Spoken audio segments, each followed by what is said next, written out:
Okay, अब अपने को बफर एक्शन देखना है, तो एक एग्जाम्पल है और ये बहुत ही शॉर्ट में बफर एक्शन है। आपको कल मैंने इसका नाम बताया था आपको, सोडियम एसीटेट, और किसका बफर था वो? Acetic acid. एसिटिक एसिड का। आपको धीरे धीरे नाम से भी समझ में आएगा कि कौन सा सॉल्ट है, कौन सा एसिड है, कौन सा बेस है। तो इसमें से सोडियम एसीटेट क्या है? सॉल्ट। सॉल्ट है। और एसिटिक एसिड ठीक है। ठीक है। वीक एसिड है।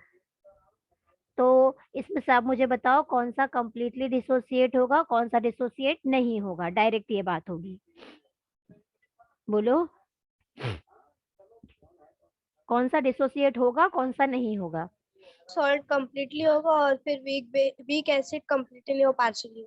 नहीं, हाँ एग्जैक्टली। तो मैं डायरेक्टली यहाँ पे लिख रही हूँ कि ये डिसोसिएट होगा, यहाँ पे डायरेक्टली लिख रही हूँ कि नॉट डिसोसिएट। Okay, yes. हाँ। उसके बाद डिसोसिएट होगा, इसका मतलब जो आपका सोडियम एसीटेट है यानी कि CH3COONA, वो डिसोसिएट होगा। तो डिसोसिएट होगा दैट मीन्स बनेगा CH3COO माइनस और क्या, Na+। और एसिटिक एसिड डिसोसिएट नहीं होगा, मतलब रिएक्शन होगा कुछ होगा नो। तो मैं इतना लिखूं तो चलेगा, यानी कि इसमें प्रोडक्ट ये है और इसमें प्रोडक्ट ये है। ओके, क्योंकि वो डिसोसिएट नहीं होगा तो एरो करके कुछ मतलब नहीं है। ओके, इतना इतना समझा? यस। ओके, तो अभी इन दोनों से अपने को मतलब सिलेबस में बताया है कि ये दोनों मिलके यानी सोडियम एसीटेट और एसिटिक एसिड मिलके एक बफर बनाया है। तो हमने भी देख लिया, हाँ बफर बना है, ये डिसोसिएट होगा, ये नहीं डिसोसिएट होगा, जो भी है। बट होता क्या है अगर मैं थोड़ा सा एसिड डालूं या थोड़ा सा बेस डालूं, तो क्या होता है उसमें कि उसका पीएच चेंज नहीं होता। तो अब एक हम प्रैक्टिकल देखते हैं, मतलब यहीं पे देखेंगे कि चलो मान लिया ये मेरा एक बीकर है, ठीक है। इस बीकर में मैंने भर के रखा है एसिटिक एसिड,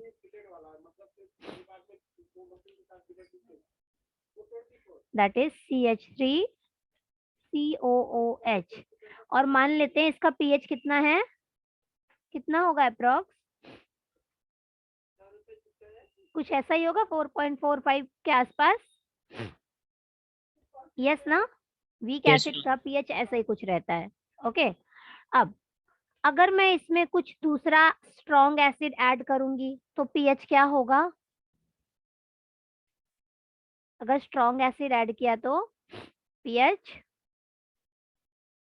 डिक्रीज और इंक्रीज, बोलो पीएच क्या होगा अगर और स्ट्रॉन्ग एसिड डाल दिया मैंने इसमें? तो स्ट्रॉन्ग एसिड का पीएच क्या होता है? एग्जैक्टली, डिक्रीज होगा। उसी जगह अगर मैं इसमें बेस वेस डालते जा रही हूँ तो पीएच इंक्रीज होगा। ओके, तो अभी मुझे क्या चाहिए, मैं चाहती हूँ कि मैं उसमें एसिड डालूं कोई भी, बट इसका बेस चेंज, मतलब इसका पीएच चेंज ना हो। मैं इसमें डालना चाहती हूँ वो इंक्रीज और डिक्रीज का देख सकते। क्या हुआ, क्या बोले? इंक्रीज कैसे होगा, डिक्रीज कैसे होगा, नहीं समझ। क्योंकि देखो एसिटिक एसिड एक वीक एसिड है तो इसका पीएच 4.5 है। अगर मैं इसमें डाल रही हूँ HCl जिसका पीएच 2 है और खट्टा है, मतलब ये समझ लो सादा पानी है और इसमें मैं कुछ और खट्टा डालूंगी, तो पानी पानी रहेगा कि पानी भी धीरे धीरे खट्टा लगेगा? खट्टा लगे। खट्टा लगेगा। मतलब अगर खट्टे का पीएच 2 है तो ये भी धीरे धीरे 5 से उतर के 2 के पास आएगा। अगर मैं इसमें कुछ 12 का पीएच डाल रही हूँ तो ये 4 नहीं, खटक के 5, क्योंकि हम लोग का जो पानी है अगर आप उसमें नमक डालोगे तो ऐसा लगेगा पानी नमक जैसा है, पानी में शक्कर डालोगे तो ऐसा लगेगा पानी शक्कर जैसा है। ऐसा नहीं कि पानी अलग रहेगा शक्कर अलग रहेगा, शक्कर चेंज हो जाएगा, अरे पानी चेंज हो जाएगा उसके अकॉर्डिंग जो आप डाल रहे हो। तो आपने अगर यहाँ एसिटिक एसिड का वो रखा है सॉल्यूशन, उसमें अगर आप कुछ खट्टा डालोगे तो एसिटिक एसिड खट्टा हो जाएगा, और अगर उसमें कुछ मीठा डालोगे तो वो मीठा हो जाएगा। सेम ऐसे उसका पीएच चेंज हो जाता है कि आप एसिड ऐड कर रहे हो या बेस ऐड कर रहे हो। अब मैं क्या कर रही हूँ, मुझे चाहिए कि मैं इसमें अगर HCl डालूं, HCl जो कि एक स्ट्रॉन्ग एसिड है और इसका pH 4.5 ही रहे, HCl डालू, अपने को ये पता है HCl डालने पे ऑब्वियसली pH डाउन होगा, 2-3 आएगा, लेकिन मैं चाहती हूँ चेंज ना हो, तो मैं इसमें क्या ऐड करूंगी, मुझे क्या ऐड करना पड़ेगा इसके लिए कि pH चेंज ना हो HCl डालने के बाद भी? बफर। बफर। तो अपने पास जो बफर है हम वही डालेंगे, सोडियम एसीटेट और एसिटिक एसिड वाला बफर डालेंगे। ओके, अब मैं इसमें थोड़ा सा HCl डालूंगी, pH चेंज नहीं होगा। क्यों चेंज नहीं होगा, अब मैकेनिज्म देखो। होता क्या है, जो अपना सोडियम एसीटेट है, ध्यान से सुनना, बहुत छोटू सा ही कंसेप्ट है। हाँ, जब आपने इसमें से मैंने इसमें HCl डाला, तो HCl में एसिड के लिए कौन रिस्पॉन्सिबल है, H+ कि Cl-? H+। H+। तो मुझे जो भी काम है वो H+ से है, क्योंकि जब भी मैं खाली HCl डालूंगी तो चांसेस था कि 4.5 से pH 2 हो जाए। क्यों, क्योंकि H+ आयंस एक्स्ट्रा होंगे। तो होता क्या है, जब भी कोई एक्स्ट्रा H+ हम ऐड करते हैं, एक्स्ट्रा मैं यहाँ पे लिखती भी हूँ, जब भी हम कोई एक्स्ट्रा H+ ऐड करते हैं, एक्स्ट्रा H+ मतलब कोई भी HCl ऐड कर लो, H2SO4 ऐड कर लो, कोई भी एसिड, क्योंकि सारे एसिड में H है। तो जब भी हम कोई एसिड ऐड करते हैं तो इसका मतलब हम क्या ऐड करते हैं, क्या ऐड कर रहे हैं, अगर हम H+ ऐड कर रहे हैं तो H+ ही ऐड कर रहे हैं ना, एसिड मतलब। Yes ma'am. यस, तो जब भी हम कोई H+ ऐड करते हैं तो H+ पता है वो कौन ले लेता है, इसी H+ को ले लेता है ये, और ये फिर क्या बन जाता है, एसिटिक एसिड। Acetic acid. मतलब एसिड जो हमारा सॉल्ट डिसोसिएट होके एसीटेट आयन बना था, वो इसी H+ को लेके क्या बना देता है, एसिटिक एसिड। और अपने बफर में पहले से एसिटिक एसिड है भी ना, यस और नो, बोलो। Yes ma'am. यस, तो अगर मैं कह रही हूँ कि जो मेरे पास बफर है, बफर में क्या क्या है, ये बफर सॉल्यूशन मैंने रखा हुआ है एक ग्लास में, इस बफर सॉल्यूशन में सोडियम एसीटेट है, यानी कि सोडियम एसीटेट, तीनों का मैं यहाँ लिख देती हूँ बड़ा करके नीचे ही। सोडियम एसीटेट का आयन क्या है, acetate ion plus Na ion है बफर में, और CH3COOH है अपने बफर में, यही है ना घूम फिर के। तो जो भी इसका, अगर मैं कह रही हूँ इसका pH 4 है, तो इसमें ये भी है, ये भी है, ये भी है, तीनों है। तो अब सुनो, जब मैंने एक्स्ट्रा एसिड ऐड किया, कोई भी एसिड, उसमें H+ था, वो H+ पटाख से जाके इस एसिटेट आयन से रिएक्ट कर लिया, और क्या बनाया घूम फिर के, उसने भी एसिटिक एसिड। यहाँ एक एसिटिक एसिड था, उसकी जगह 2 एसिटिक एसिड हो गया। pH चेंज होगा, चाहे 1 हो, चाहे 2 हो, चाहे 10 हो, बोलो। pH चेंज होगा नो मैम। बफर का? नहीं होगा, पहले भी एसिटिक एसिड था और जो बना है वो भी एसिटिक एसिड ही बना है। और मैंने बोला ना, एक ड्रॉप का भी pH वही रहेगा, 10 ml का pH भी वही रहेगा। अगर चलो मान लिया HCl की जगह आप H2SO4 ऐड कर रहे हो, दूसरा एसिड, तो आखिर उसमें से भी तो H+ ही निकलेगा ना, फिर वो वही H+ आके एसिटेट आयन से रिएक्ट करके एसिटिक एसिड ही बनाएगा। और जब तक इसके पास एसिटेट आयन है, तब तक वो हाइड्रोजन लेके एसिटिक एसिड बनाएगा, और तब तक pH चेंज नहीं होगा। एक टाइम पे जब आप कुछ ज्यादा ही एसिड ऐड कर दोगे, एसिटेट आयन नहीं रहेंगे, तो pH ऑब्वियसली चेंज हो जाएगा। समझा मैंने क्या बोला, यस और नो नो? मैम। नहीं समझा? किसी को समझा ऐसा कोई एक दो बंदा? थोड़ा समझा। थोड़ा समझा, चलो कोई बात नहीं। अब वापस से बता रही हूँ सेम चीज, वापस से ध्यान दो। एक बफर है अपने पास जिसका नाम है सोडियम एसीटेट, मैं डायरेक्टली लिख रही हूँ CH3 COONA and CH3 COOH। ये एक बफर है। बफर एक तरह से समझ लो लिक्विड होता है, एक बफर सॉल्यूशन होता है, एक लिक्विड होता है। अगर मैं इसको देखूं डिसोसिएट वाले फॉर्म में तो क्या क्या मिलेगा मुझे CH3 COO माइनस मिलेगा, Na प्लस मिलेगा, और ये CH3 COOH मिलेगा। क्यों मैंने इसको प्लस माइनस लिखा, इसको ऐसे ही लिखा? जवाब दो। डिसोसिएट नहीं होगा। एग्जैक्टली मुझे पता है ये वीक एसिड है, डिसोसिएट नहीं होगा, इसलिए इसको ऐसे ही लिख दिया। ये सॉल्ट है, डिसोसिएट होता है कंप्लीटली, इसलिए इसको आयन के फॉर्म में लिख दिया। ओके, अब मैं इसमें मैं बोल रही हूँ, चलो इसमें एसिटिक एसिड है, इसका pH 4 है, मैं बोल रही हूँ आपको। ओके, pH इसका 4 है। तो मैं बोल रही हूँ अगर ये बफर है, और बफर की क्वालिटी है कि अगर आप उसमें थोड़ा बहुत एसिड डालोगे तो क्या होगा, pH चेंज होगा? नहीं होना चाहिए।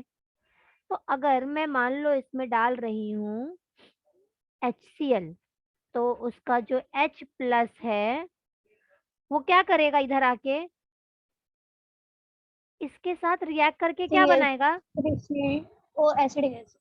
एसिटिक एसिड ही बनाएगा ना वापस।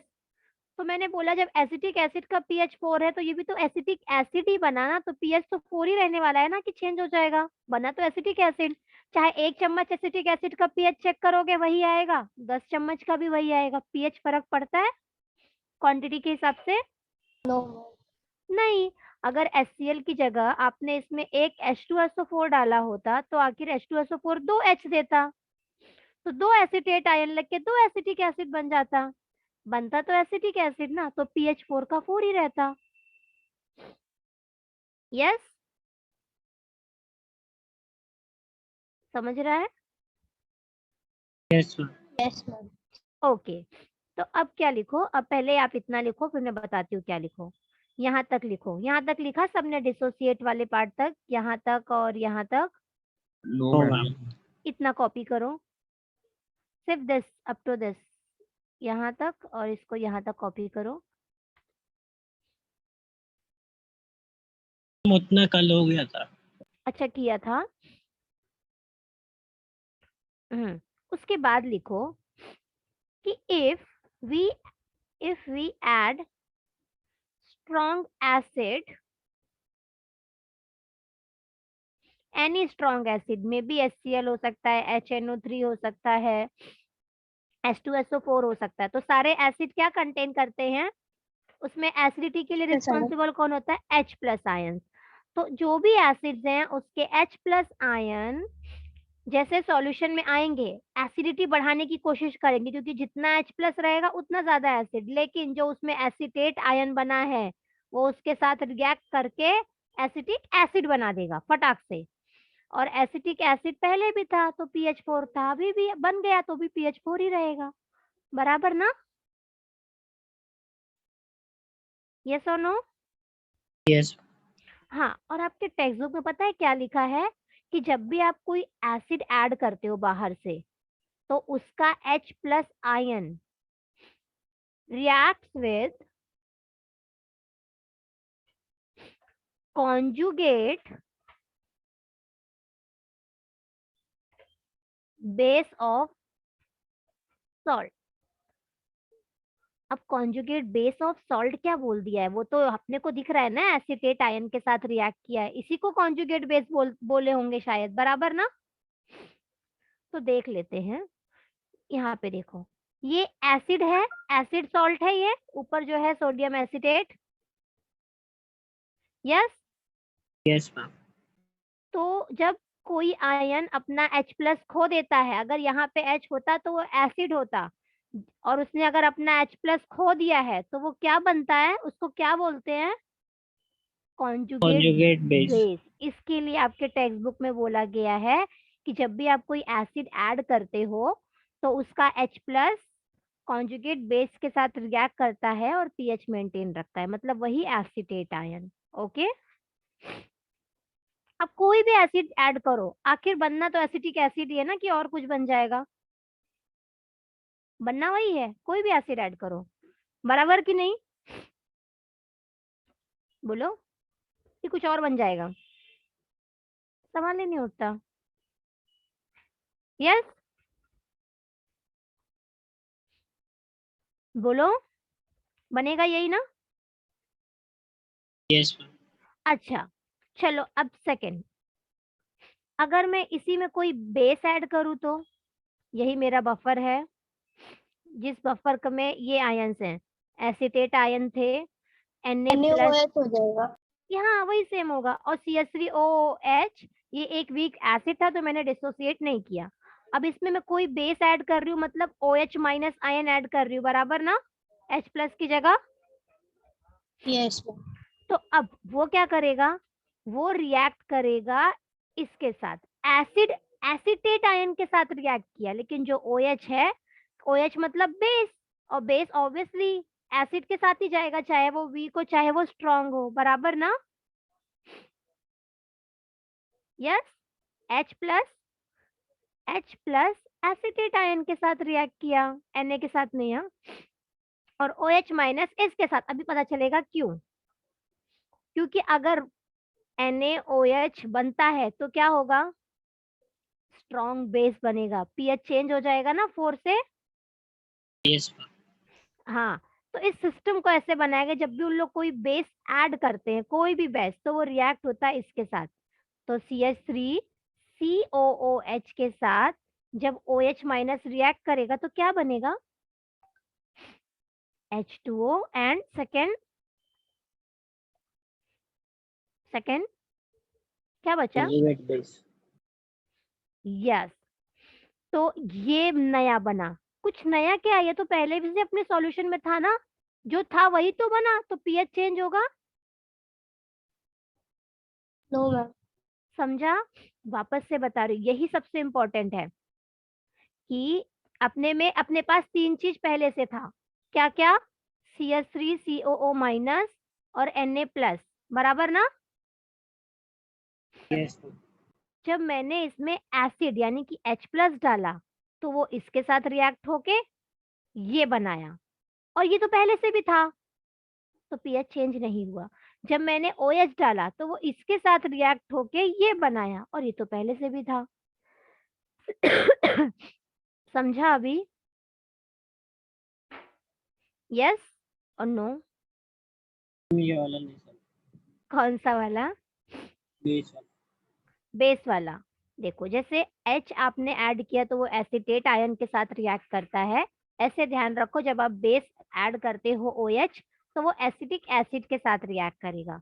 तो एसिटिक एसिड और OH मिलके क्या बनाए, इधर का H इधर का OH, पानी बन गया, और एसीटेट आयन ऐसे बन गया। ये एसीटेट आयन इधर पहले भी था, एक एक और बन गया सेकंड, क्या फर्क पड़ा, दोनों आयंस है, दोनों का पीएच तो सेम ही रहेगा, जो उधर का था वो भी इधर का पीएच रहेगा। यस, बोलो, समझा कि नहीं समझा? बोलो, तो इतना तो बता सकते हो ना। ओके, कोई ऐसा, मैं एक बार वापस भी समझाने को रेडी हूँ, कोई एक ऐसा बोलो जिसको नहीं समझ रहा हो। यस, किसी को यस चाहिए? रिपीट करो। एक बार, ओके गुड।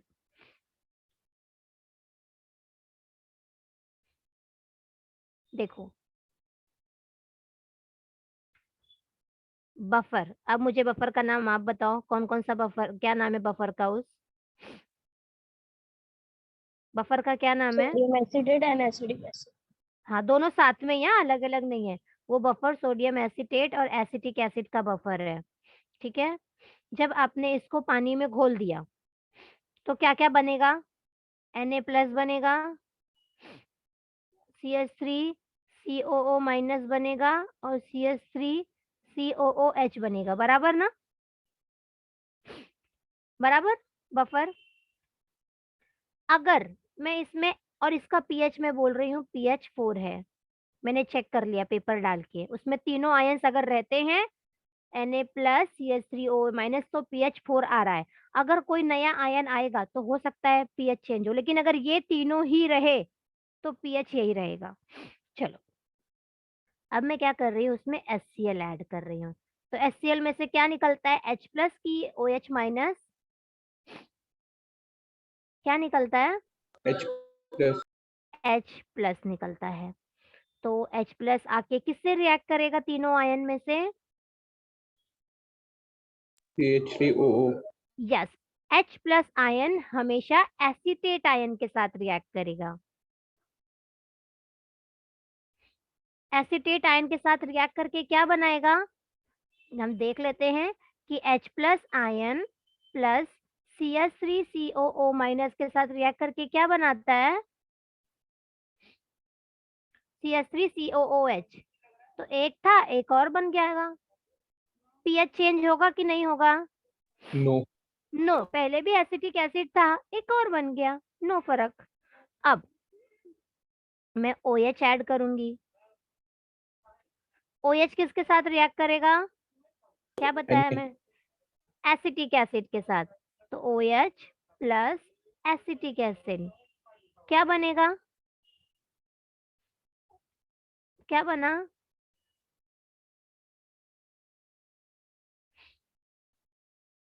बराबर। इधर क्या फॉर्म हुआ,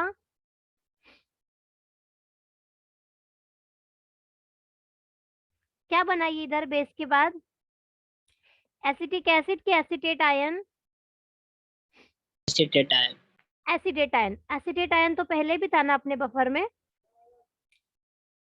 तो कुछ pH चेंज होगा, एक की जगह 2 बन गया। मैंने देखो इसमें एक HCl ऐड किया तभी भी pH 4, और फिर एक NaOH ऐड किया तभी भी pH 4। क्यों, क्योंकि जहां पहले एक एसिटिक एसिड था वहां 2 हो गया, जहां एक एसिडेट आयन था 2 हो गया, pH वही रहेगा, क्योंकि कुछ नया नहीं बना है, बराबर। अब समझा, यस और no, yes ma'am. Yes ma'am. Okay Yes, ma'am. Okay, note down कर लो।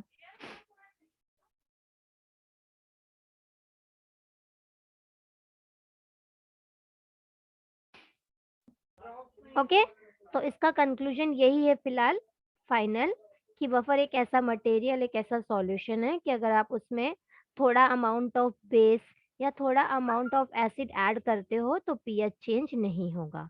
तो लास्ट में लिखो, thus addition of acid and base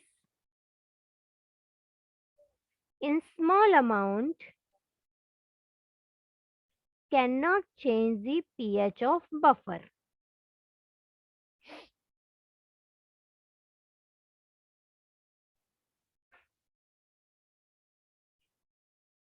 ऐसे अब खून में अपने कैसे सलाइन वगैरह चढ़ाते हैं,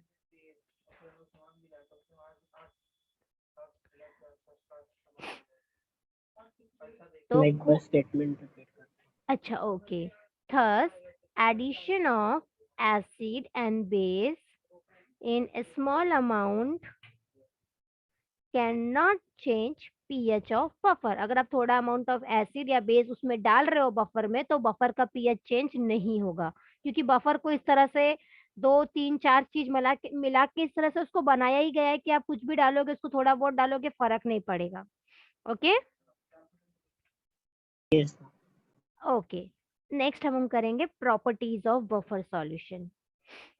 अगर यही आपने, जैसे मैंने इतना दिखाया है ना, आपने इतना ही बना के उसको एक्सप्लेन कर दिया ना, तो भी आपको पूरा मार्क्स मिलेगा। ऐसे लिखने का, इसका सॉल्यूशन है, एक ग्लास में तीनों दिखा दो, उसमें लिखो Na आपने इसलिए डिसोसिएट किया, क्यों डिसोसिएट किया, NaCH3O- उस एसिटिक एसिड को ऐसे रखा, रीजन दो। हाँ ये सॉल्ट है, डिसोसिएट हो गया कंप्लीटली, वो वीक एसिड था इसलिए डिसोसिएट नहीं हुआ। तो अगर आपने H+ डाला तो एसिटेट आयन के साथ रिएक्ट होगा, और एसिटेट आयन का pH तो जो है वो वही रहेगा, चेंज नहीं होगा, क्योंकि पहले से प्रेजेंट है बफर सॉल्यूशन में एसिटेट आयन, एक और आ गया, फर्क नहीं पड़ेगा। एसिटिक एसिड सेम, अगर आपने OH डाला तो एसिटिक एसिड के साथ रिएक्ट करके एसिटेट आयन बनेगा, और एसिटेट आयन भी ऑलरेडी बफर में प्रेजेंट है, एक और ऐड हो गया, there is no change in pH। Okay, समझा अब? यस Yes, और नो? Yes, ma'am. हाँ, थोड़ा सा फोकस रखना पड़ेगा। आई नो आपका बाकी सब्जेक्ट का स्टडी चालू है। ओके, नेक्स्ट लिखो properties of buffer solution.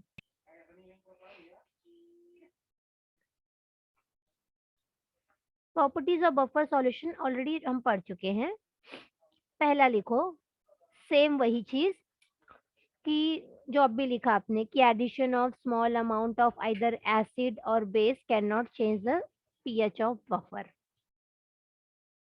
Same copy करो, वो पहला है प्रॉपर्टी। मैम रेडियो से ये हाँ, अरे लेकिन 2 ही 3 है, कुछ नहीं है, लिख लो, ये तो आपको पता है। और दूसरी बात सेकंड प्रॉपर्टी कि अगर आपने जैसे कुछ बनाया है अच्छा खासा, मान लो कोई बेकिंग केक वेक है बना है, ठीक है, वो कह रहे हैं आप 7 दिन चलेगा, तो और उसका हो सकता है कि रख के पीएच चेंज हो जाता है कभी कभी और वो खराब हो जाता है, तो अगर आप उसमें बफर डाल दोगे तो हो सकता है जब तक बफर प्रॉपर वर्क करे तब तक वो खराब ना हो। तो बहुत टाइम ऐसा भी होता है कि प्रोडक्ट को लॉन्ग टाइम तक रखने के लिए संभाल के ना उसमें बफर डाला जाता है। तो लिखो कि अम, उम, जो बफर है, बफर मेंटेन द पीएच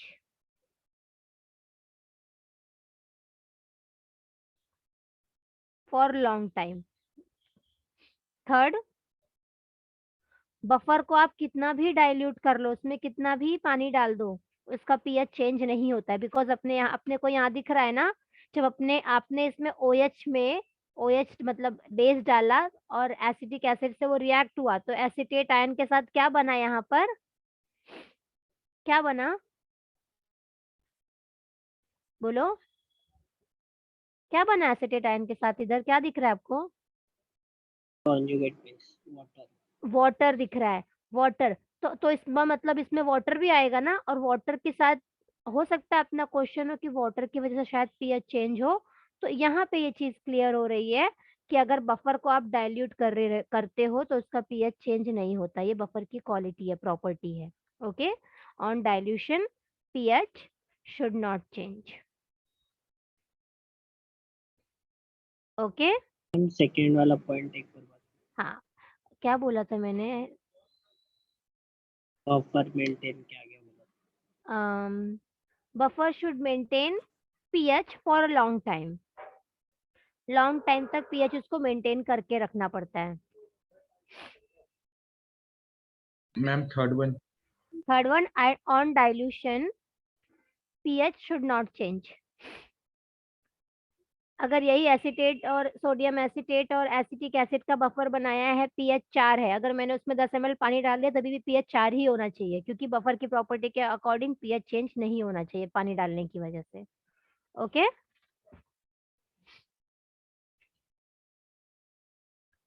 हो गया इतना। Yes, ma'am. अब हम एप्लीकेशन डिस्कस करेंगे। Okay, application means uses. मैंने काफी पहले भी मतलब स्टार्ट करने के पहले भी एप्लीकेशन के ऊपर ज्यादा फोकस किया था, क्योंकि मैंने देखा था कि एप्लीकेशन कुछ ज्यादा ही है। तो पहला लिखो, नहीं भी लिखोगे चलेगा, टेक्स्ट बुक में भी देखोगे चलेगा। Okay, in biochemical reaction,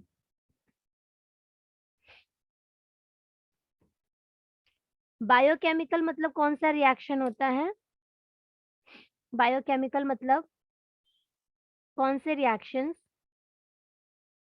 body के अंदर होता है। जो यस जो बॉडी के अंदर रिएक्शंस होते हैं। आप लोगों ने देखा होगा बायोलॉजी वाले में क्रेब्स साइकिल, कितना बड़ा बड़ा साइकिल है, पता नहीं क्या क्या रिएक्शन होता है, वो तो समझ में भी नहीं आता है ना, उसका सर है रिएक्शन का ना पैर है रिएक्शन का, ग्लाइकोलाइसिस का साइकिल कैसा है, पता नहीं क्या स्टेप है। तो वो ऐसे रिएक्शंस हैं, वो इतने बड़े बड़े रिएक्शन होके बायो में है, केमिस्ट्री में नहीं है। क्यों? क्योंकि वो बायोकेमिकल रिएक्शन है, बायोलॉजी के अकॉर्डिंग पढ़ना उसको ज्यादा इंपॉर्टेंट मतलब ज्यादा जरूरी है। तो सबसे पहले इसमें बायोकेमिकल रिएक्शन में आपको बताया गया है कि जो ब्लड का पीएच है उसको मेंटेन करके रखना पड़ता है 7.3 7.4 के आसपास। एक कार्बोनेट और कार्बोनिक एसिड बफर हम लोगों ने लास्ट लेक्चर भी देखा था, शायद किसने तो बताया था, शायद अमिया ने बताया था। कार्बोनिक एसिड बफर है, वो मेंटेन करता है ब्लड का पीएच, वरना अगर ब्लड का पीएच प्लस 0.2 या -0.2 से भी ऊपर नीचे हुआ तो ब्लड डिसइंटीग्रेट होना शुरू हो जाता है, डिटोरिएट होना शुरू हो जाता है। तो ब्लड में कार्बोनिक एसिड बफर है, कार्बोनेट कार्बोनिक एसिड बफर, दोनों नहीं, ऐसा नहीं आप एक नाम याद रखो एक नहीं, दोनों साथ में है। जैसे अभी क्या था, sodium acetate acetic acid buffer, एक ही है वो बफर। ऐसे carbonate and carbonic acid buffer वो भी एक ही है, जो कि अपने ब्लड में होता है। Okay, yes. Yes ma'am. तो ब्लड में कौन सा बफर होता है, कौन सा बफर होता है ब्लड में? फॉस्फेट। नहीं, अभी बताया ना, कौन सा होता है?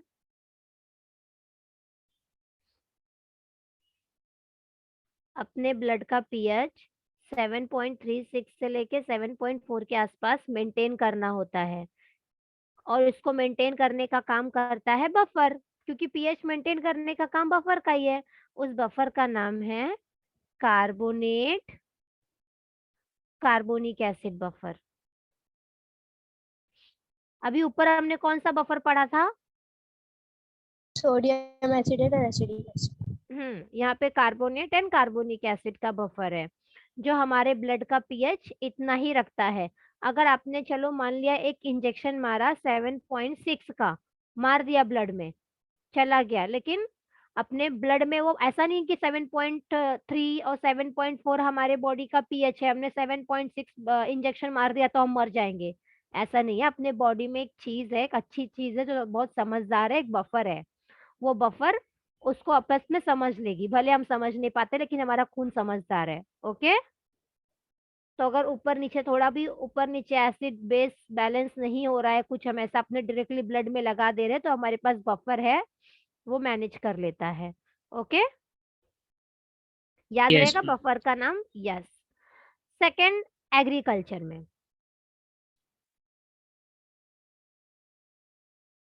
कभी कभी देखते हो ना, ऐसा होता है, सुनने में आता है, कहता है यहाँ की मिट्टी नहीं अच्छी है इसलिए यहाँ फसल अच्छी नहीं होती है, आप साउथ साइड जाओ, नॉर्थ साइड जाओ, बहुत अच्छी खेती होती है, ऐसा वैसा सुनने में आता है। पहले ऐसा होता था, लेकिन अब क्या है, जहाँ खेती सही भी नहीं है वहां पे फर्टिलाइजर वगैरह और ऑर्गेनिक एसिड वगैरह डाल के खेती होती है, और अच्छी खासी होती है ना?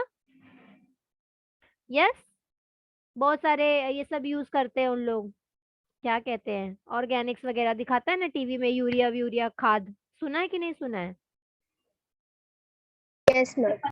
Yes ma'am. हाँ, तो सॉइल के हिसाब से उस एरिया में उसको बनाया जा, मतलब उस एरिया के हिसाब से होता है कि अगर यहाँ की मिट्टी बहुत काली है, इसका थोड़ा एसिडिक, इसका पीएच इतना है, तो उसके हिसाब से ही उसके ऑर्गेनिक्स जो भी प्रिपेयर करते हैं खाद वगैरह, उसके हिसाब से बनता है।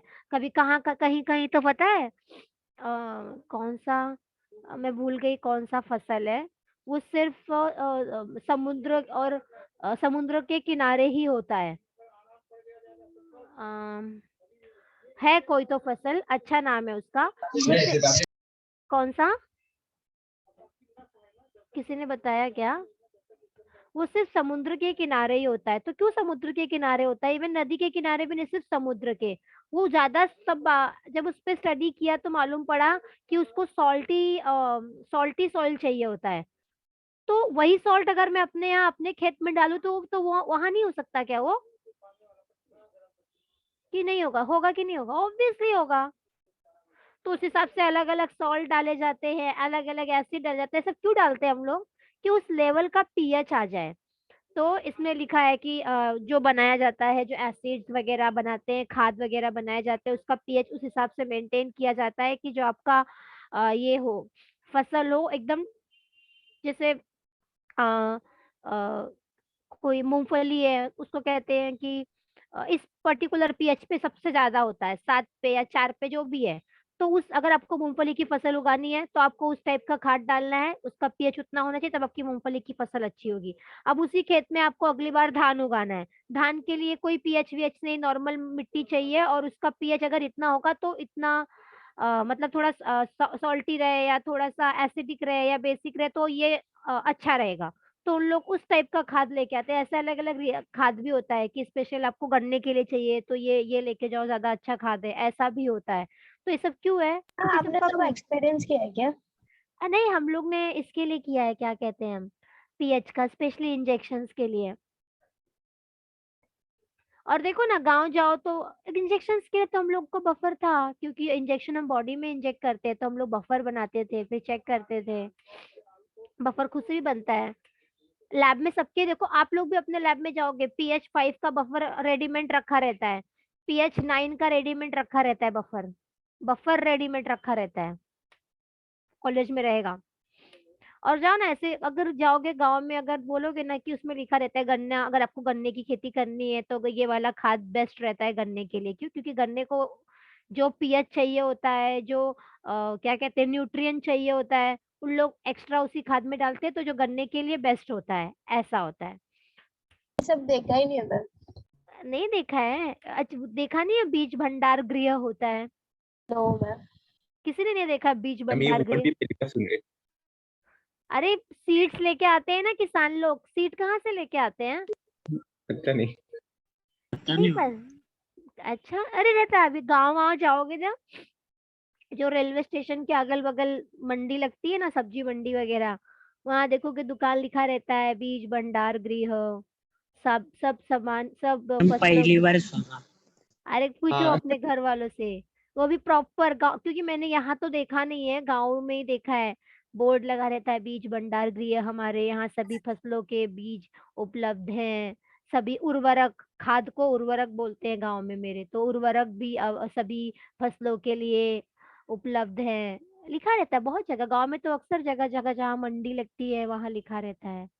गाँव में कभी देखा ही नहीं मैम। यहाँ पे भी मैं नासिक गई थी शायद एक काम से, तभी भी मैंने बीज भंडार देखा था। वीज वीज लिखा था, सोचिए वीज कहते कहते बीज को मराठी में वीज बोलते हैं। तो रहता है यहाँ पर भी है गाँव वाँव में। ओके, हम आगे बढ़ते हैं।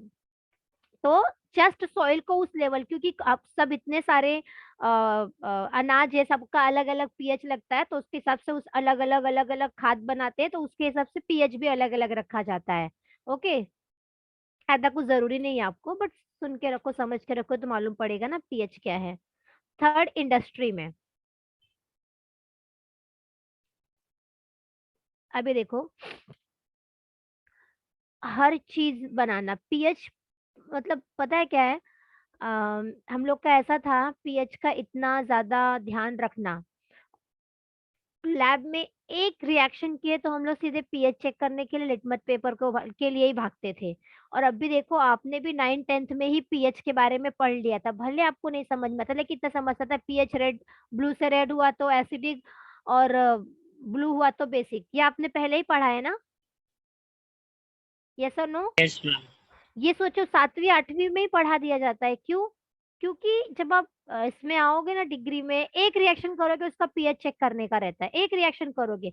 अगर मैं बोल रही हूँ ये सॉल्यूशन ए है और ये बी है, दोनों को मिक्स करो ना, आप मिक्स किए, अच्छा एक बार पीएच पेपर से चेक करो जो बना है वो एसिडिक है कि बेसिक है, तो एक एक चेक करना पड़ता है। मतलब ऐसा रहता है कि आप जब रिएक्शन करते हो तो पीएच पेपर के जो बंडल होते हैं ना, वो लंबा सा पतला सा, उसको अपने जेब में रख के घूमना पड़ता है, इतना पीएच पेपर जरूरी है। और पीएच चेंज ना हो इसके लिए बफर रखना जरूरी, बफर उतना ज्यादा जरूरी नहीं है फिलहाल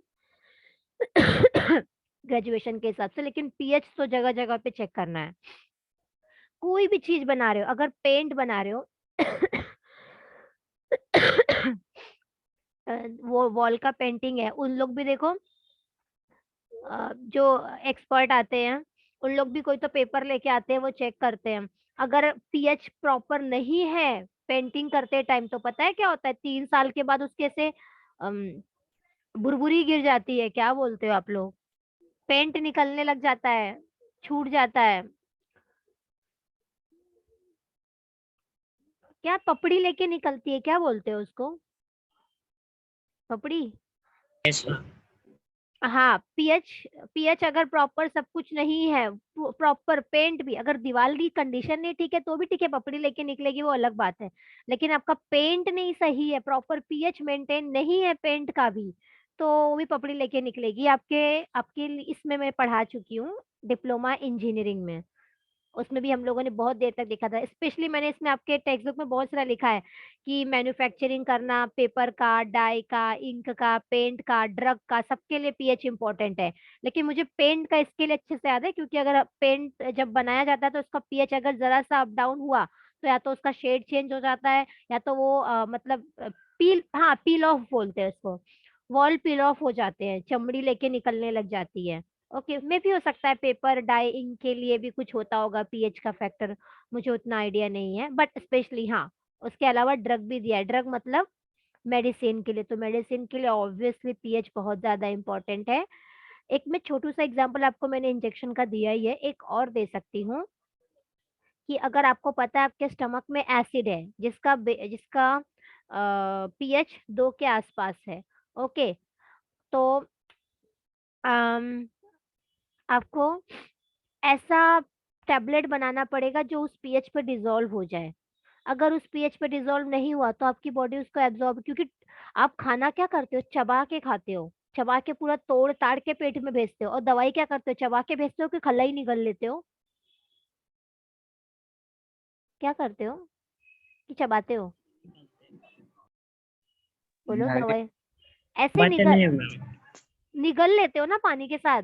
यस तो यस मैम। सोचो, और अच्छा, ईमानदारी से बताना, किसी के मुंह में गलती से बचपन में या कभी भी पैसे निकले हैं किसी ने? No ma'am. किसी ने नहीं, किसी नो ने नहीं। मैम अच्छा, मेरे एरिया में बहुत बचपन की बात है, बच्चे ने खाया था, 4 आने का छोटा सा सिक्का खाया था, लेकिन वो निकल गया था वॉशरूम से, ऐसा कुछ दिक्कत नहीं हुआ, निकल गया एज इट इज। ओके, बात ये है कि हम खाना खाते हैं, पूरा अच्छे से च्युई करके पूरा ब्रेक करके खाते हैं, और अच्छे से वो पेट में जाता है और ऐसे निकलता है। बट आप दवाई निगल लेते हो तो चांसेस है ना, हो सकता है पेट में ना घुल पाए, अगर ज्यादा ही हार्ड, और दवाई कितनी हार्ड होती है, और उसको आप ऐसे निगल भी लेते हो, तो क्यों, कितनी भी हार्ड दवाई रहे, उसको पता है कि जब 2 पीएच आएगा तो उसको डिसॉल्व होना है। तो ऐसे हम ब्लाइंडली तो नहीं बोल सकते ये लो मैं दवाई बनाई हूँ टैबलेट, बहुत हार्ड तो दिख रहा है, काम को तुम खा लो शायद डिसॉल्व हो जाएगा तुम्हारे इस पे 2 पीएच पे।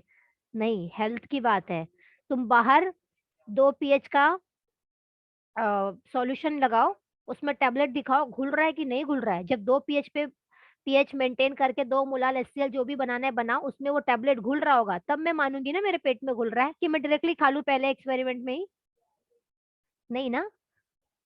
बाहर चेक किया जाता है, बाहर आर्टिफिशियली पेट में क्या क्या होता है, पेप्सिन होता है, गैस्ट्रिन होता है, एचसीएल होता है, एक ग्लास के बीकर में वो तीनों डालते हैं और समझते हैं एक टैबलेट डाल रहे हैं मतलब खा रहे हैं, और देखते हैं कि उधर क्या हो रहा है, ऐसे अपने पेट में भी होता होगा। तो सब कुछ बाहर चेक किया जाता है, फिर डायरेक्टली खाने के लिए दिया जाता है।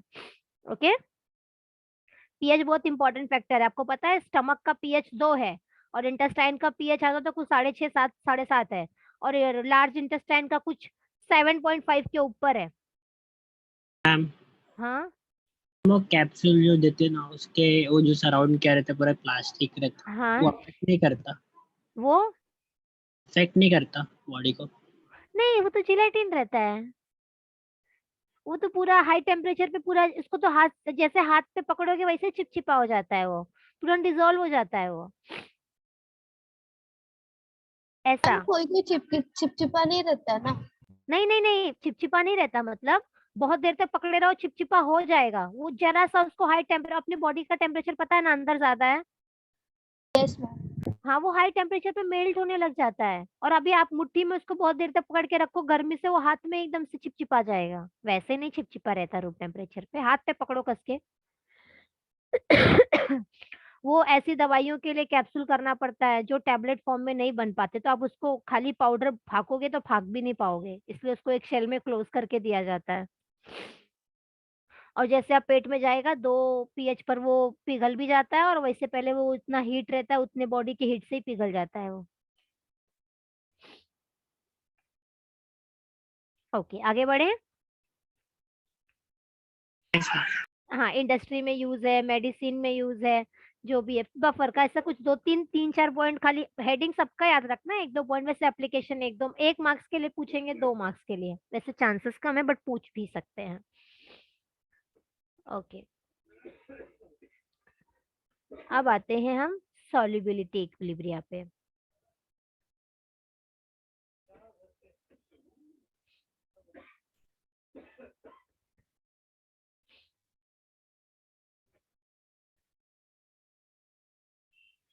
ओके, मेरा लेक्चर कब तक है? 7:30. ओके, तो मैं क्या कर रही हूँ, मैं आपको न्यूमेरिकल्स नहीं कराऊंगी, नेक्स्ट लेक्चर में कराऊंगी। मैं थियरी अभी करा रही हूँ, ठीक है? टाइम रहा अपने पास तो डेफिनेटली हम करेंगे, नहीं तो न्यूमेरिकल छोड़ के बाकी सब कर लेंगे। ओके, यस, चलेगा ना? Yes, ma'am. हाँ, 5 मिनट न्यूमेरिकल का ब्रेक दे रहा हूँ। नहीं, मेरा लेक्चर आज 2 ही घंटे का रखा है मैंने, और जैसे थियरी हो गई ना तो ठीक है, मैं स्टॉप भी कर दूंगी, क्योंकि मुझे पता है ना ओवर हो जाएगा इसके लिए। ठीक है, न्यूमेरिकल्स नहीं करेंगे एक भी आज, नेक्स्ट लेक्चर जब भी मिलेगा तब करेंगे, मतलब ऐसा। ओके, कोई घाई नहीं है। हाँ, अभी देखो सॉल्युबिलिटी इक्विलिब्रिया मतलब क्या। अगर मैं कह रही हूँ कि कोई एक मटेरियल है, weak strong acid strong base, ये कंप्लीटली सॉल्युबल हो जाएंगे? नहीं, वो डिसोसिएट के लिए था। कोई दूसरा एग्जांपल लेती हूँ, कौन सा एग्जांपल लूं? नमक, नमक को मैं बोल रही हूँ आप डिसॉल्व करते जाओगे, शक्कर डालते जाओगे, डिसॉल्व होगा, लेकिन एक पॉइंट आएगा जब सैचुरेशन खत्म हो जाएगा तब डिसॉल्व होगा क्या वो? बोलो, सैचुरेशन वर्ड पढ़ा है ना? Yes ma'am.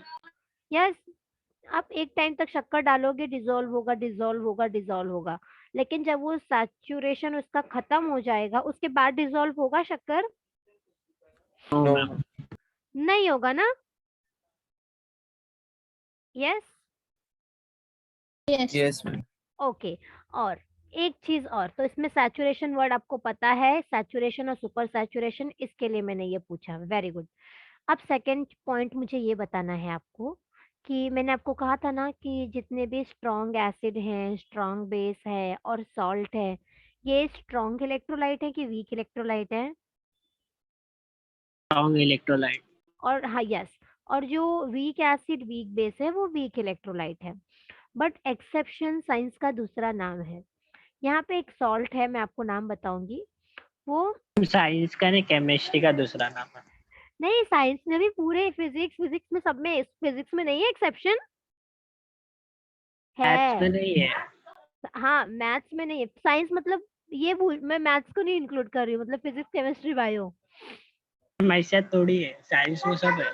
हाँ, मैथ्स है, मतलब स्पेशली ये तीनों। अपने 10th तक साइंस सब्जेक्ट में क्या क्या रहता है? मैथ्स अलग रहता है और साइंस मतलब ये तीनों एक साथ ही रहता है, ऐसा। तीनों में एक्सेप्शन है, फिजिक्स में भी, बायो में। हाँ, बायो में भी, अपने बॉडी में भी कई यस बहुत जगह, बायो में है। बायो में भी है, कहते हैं सब में रहता है, बट ये एनिमल ऐसा, इसमें ऐसा नहीं होता है, ऐसा कुछ तो रहता है। हाँ, अभी देखो ज्यादा एक्सेप्शन नहीं है, थोड़ा सा है। उस एग्जाम्पल और महान भाव का एग्जाम्पल है AgCl। AgCl मतलब क्या? Silver chloride. यस, अपने को इसके बारे में बहुत पढ़ना है। अब आपको वॉइस लो आ रहा है। लो आ रहा है, ये माइक का ये गिर जाता है। हाँ, सिल्वर क्लोराइड। अभी देखो, सिल्वर क्लोराइड जब आप स्मॉल अमाउंट में लोगे, स्मॉल अमाउंट में AgCl लोगे, तो ये कंप्लीट डिसॉल्व हो जाएगा वाटर में, complete, complete and proper dissolve होगा। मैं ये लिख देती हूँ वर्ड, क्यों? क्योंकि हो सकता है कि वो तब तक सैचुरेट ना हुआ हो, बराबर, यस और नो? लेकिन अगर आप कुछ ज्यादा ही अमाउंट ऑफ सॉल्यूट ले लेते हो एज कंपेयर टू सॉल्वेंट, तो डिसॉल्व होगा क्या? बोलो, हेलो, हो, अरे हो, चलो बोलो। इफ सॉल्यूट का कॉन्सेंट्रेशन बहुत बहुत बहुत हो जाएगा तो क्या वो कंप्लीटली डिसोसिएट होगा, डिसॉल्व होगा? No ma'am. नहीं होगा। Very good. तो इफ सॉल्यूट का कॉन्सेंट्रेशन सल्यूट का कॉन्सेंट्रेशन ज्यादा होगा, मोर देन सॉल्वेंट, इसका मतलब नो डिसॉल्व होगा, ये आपको पता है। सॉल्यूशन वाले चैप्टर से हम वो रिलेट कर सकते हैं। अब आगे बढ़ते हैं। बट हमने पढ़ा है कि जो AgCl है वो क्या है, सॉल्ट है, बराबर। यस, सॉल्ट स्ट्रॉन्ग में आते हैं कि वीक में आते हैं, स्ट्रॉन्ग इलेक्ट्रोलाइट में आते हैं। और स्ट्रॉन्ग इलेक्ट्रोलाइट कंप्लीटली डिसोसिएट होते हैं कि partially, Completely. Completely. Complete dissociate होके AgCl क्या बनाएगा, Ag plus Cl minus. Ag plus Cl minus, ये अपने को पता है। यहाँ तक किसी को कोई डाउट, यस और नो? No ma'am. नो। तो AgCl के बारे में अपने को डीप में पढ़ना है, ठीक है। तो यस, मैं ऐसा बोल सकती हूँ कि AgC, हाँ, और यहाँ पे मैंने रिवर्स साइंस इसके लिए लगाया है। आई नो स्ट्रॉन्ग इलेक्ट्रोलाइट एक बार कंप्लीटली डिसोसिएट हो गए तो रिवर्स नहीं होते हैं, बट एक्सेप्शनल केस है। AgCl जब हम बहुत थोड़ा यूज करते हैं तो कभी कभार वो कंप्लीट डिसॉल्व हो जाता है, लेकिन कभी हम ज्यादा अमाउंट का ले लेते हैं, थोड़ा सा भी ज्यादा लेते हैं, तो वो कभी कभी डिसोसिएट नहीं होता है। अगर उसी जगह आप नमक लोगे तो डिसोसिएट हो जाएगा वो सॉल्ट, लेकिन AgCl सॉल्ट थोड़ा सा भी ज्यादा हुआ तो डिसोसिएट नहीं होता है। ओके, तो ये बनाएगा Ag plus plus Cl minus. तो इसका डिसोसिएशन कांस्टेंट K क्या होगा, वो बताओ मुझे, क्या होगा? Product upon react. Very good, Ag plus Cl minus upon AgCl। यहाँ तक कोई कुछ नया है, यस और नो? ओके, अब यहाँ पे क्या होगा, एक चीज इसमें खाली न्यू है, इन्होंने इसमें जब भी अपने को सॉल्युबिलिटी इक्विलिब्रिया निकालना होगा, स्पेशली आपको खाली AgCl का ही निकालना है, और उसके हिसाब से वॉइस नहीं आ रहा, वॉइस नहीं आ रहा है, भैया तब ब्रेक हो रहा था। ब्रेक हो रहा है। ब्रेक हो रहा था, एक मिनट में नेटवर्क चेक करती हूँ।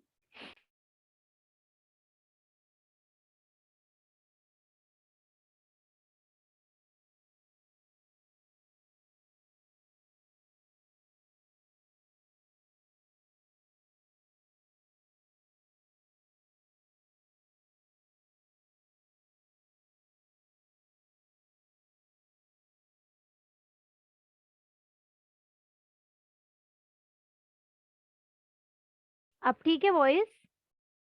Yes ma'am. ओके, तो जब भी आपको किसी भी सॉल्ट का सॉल्युबिलिटी इक्विलिब्रिया निकालना, हमारा हेडिंग ही यही था ना, सॉल्युबिलिटी इक्विलिब्रिया निकालना रहेगा, तो उस केस में जो भी अनडिसोसिएट आयन है उसको आपको एज अ कांस्टेंट समझना पड़ेगा, तभी आप निकाल पाओगे। ओके, ये समझा?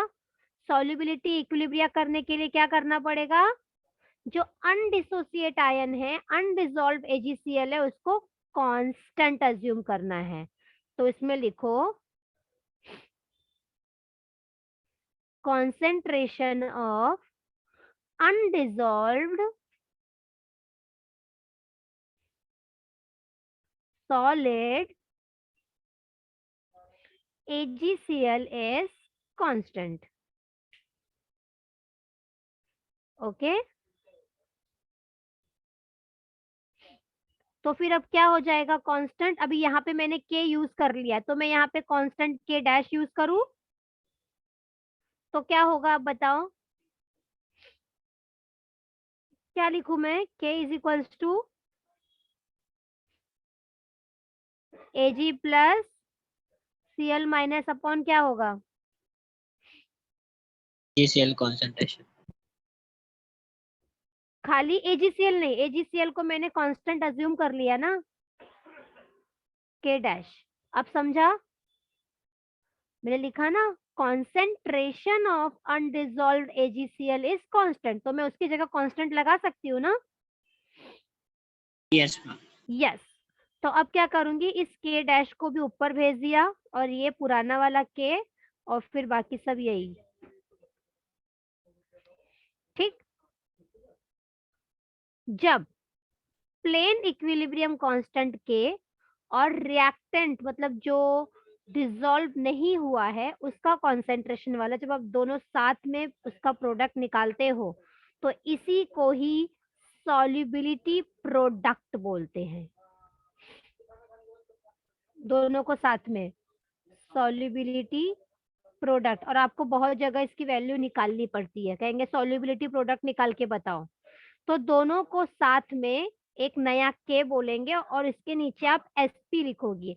SP मतलब S मतलब सॉल्युबिलिटी एंड P मतलब प्रोडक्ट। ओके, तो KSP is equals to Ag plus NCl minus. Okay, यहां तक किसी को कोई डाउट?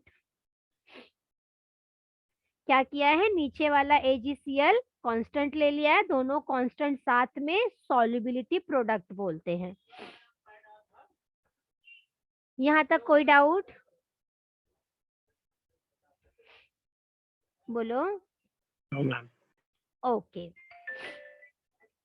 तो आपको खाली यही बोला गया है, इसका निकाल के दिया है कि अगर आपको निकालना है तो ऐसे निकालना है और इसी के हिसाब से बिना किसी डेरिवेशन के, बिना किसी डिराइव के आपको एक फॉर्मूला दिया गया है। फॉर्मूला ये है, ये तो एक इक्वेशन है, फॉर्मूला ध्यान में रखो डायरेक्टली है, बिना डिराइव किए आपको यही फॉर्मूला है कि अगर आपके पास एक रिएक्शन BX और वो X, ये लिख लो खाली, हम सम्स करेंगे तो पता चल जाएगा।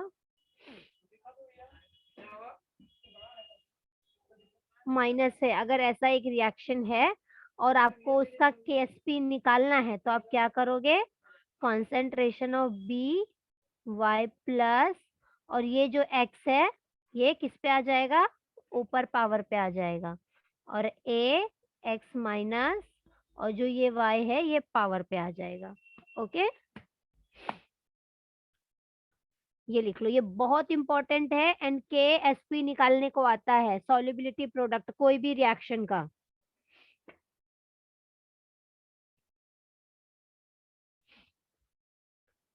यस, ऊपर जो X और Y लिखा है ब्रैकेट के बाहर पावर पे, वो इसका क्या है, कोएफिशिएंट है ना, AB में दिख रहा है। Yes ma'am. ओके, जस्ट एक एग्जांपल कर लेते हैं, एक एग्जांपल करते हैं खाली ताकि थोड़ा सा ध्यान में रहे। एग्जांपल ये है कि मैं कह रही हूँ एक रिएक्शन है, calcium fluoride whatever it is, react होके calcium 2 plus plus 2F minus बना रहा है। इसका जरा KSP लिख के दिखाऊं, क्या लिखूं मैं, बोलो कैसे लिखूं, बोलो आप मुझे। स्क्वायर ब्रैकेट के अंदर क्या लिखूं, calcium 2 plus raise to 1। Calcium 2 plus raise to 1, क्योंकि यहाँ पे कुछ नहीं है मतलब 1 है। और इधर क्या लिखूं, फिर minus raise to 2। F minus raise to 2। Okay, समझा क्या फॉर्मेट है? यस Yes, और नो? ओके, तो KSP मैम एक और एग्जांपल लो। एक और एग्जांपल लूं मैं, लेकिन अपने मन से ले रही हूँ। आई डोंट नो कि आयंस वगैरह करेक्ट रहेंगे कि नहीं रहेंगे, ठीक है, मैं अपने मन से लेती हूँ।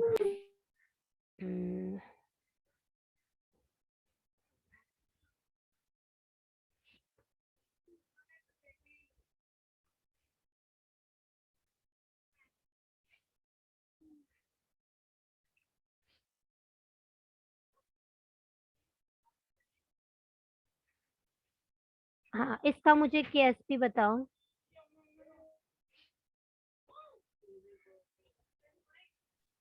Raise to 2 plus raise to 1। Raise to 1, वेरी गुड। फिर OH, OH minus raise to 2। Yes very good, correct है। जो ये आगे का कोएफिशिएंट है वो ऊपर पावर में लग जाएगा, बाकी जो भी एज इट इज है वो डब्बे के अंदर आ जाएगा। ओके, KSP निकालने का तो ऐसे निकलेगा।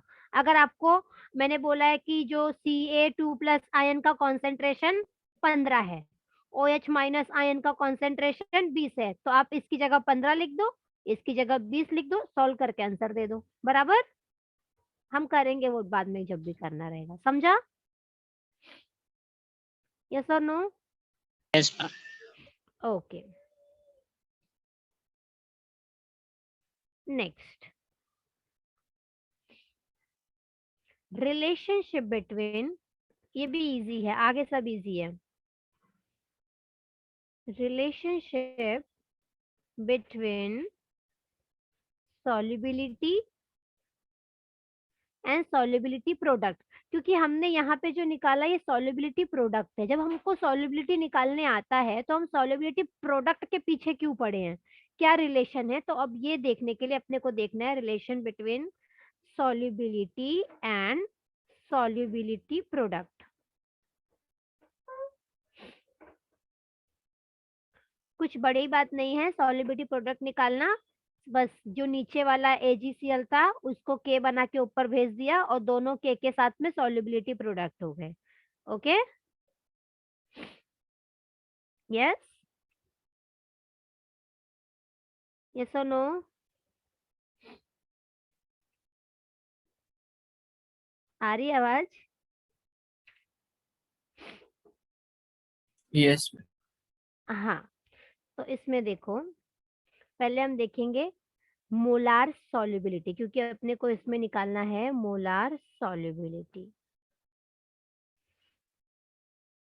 मोलार सॉल्युबिलिटी कैसे निकालते हैं? सॉल्युबिलिटी मतलब क्या? सॉल्युबिलिटी कितना ग्राम कितने इसमें सॉल्वेंट में, अमाउंट ऑफ सॉल्वेंट में डिसॉल्व हुआ, दैट इज सॉल्युबिलिटी। बराबर ना? यस। Yes ma'am. यस तो मैम। अगर सॉल्युबिलिटी निकालना है तो सॉल्युबिलिटी मतलब कितना ग्राम कितने लीटर सॉल्वेंट में डिसॉल्व हुआ है, लेकिन अपने को यहाँ मोलार सॉल्युबिलिटी बोला है तो डिवाइड बाय मोलार मास कर दो, खत्म। मोलार मास का यूनिट क्या रहता है? ग्राम पर मोल, तो ग्राम और ग्राम कैंसल हो गया, तो मोलार सॉल्युबिलिटी का यूनिट क्या बचा? मोल पर लीटर। मोल पर लीटर, क्योंकि नीचे के नीचे मोल ऊपर जाएगा। तो ये फॉर्मूला लिखो, मोलार सॉल्युबिलिटी अगर आपको निकालना है तो solubility divide by molar mass करना पड़ेगा। अब तो मोलार सॉल्युबिलिटी क्या हो गया कि number of moles of solute, कितना भी डिसॉल्व हो रहा है 1 लीटर में, नंबर ऑफ ग्राम जो भी है, upon molar mass. Molar mass से अपने को उसको डिवाइड करना पड़ेगा। अब एक एग्जांपल देखो, एक एग्जांपल है, अच्छे से लिखना, BXAY वो डिसोसिएट होके X, ये लिखो, सेम कॉपी करो, मैं भी कॉपी ही कर रही हूँ, फिर हम सम करेंगे। YAX माइनस बनाया,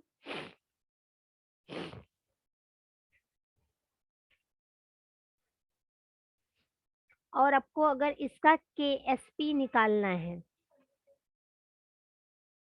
विद रेफरेंस टू सॉल्युबिलिटी,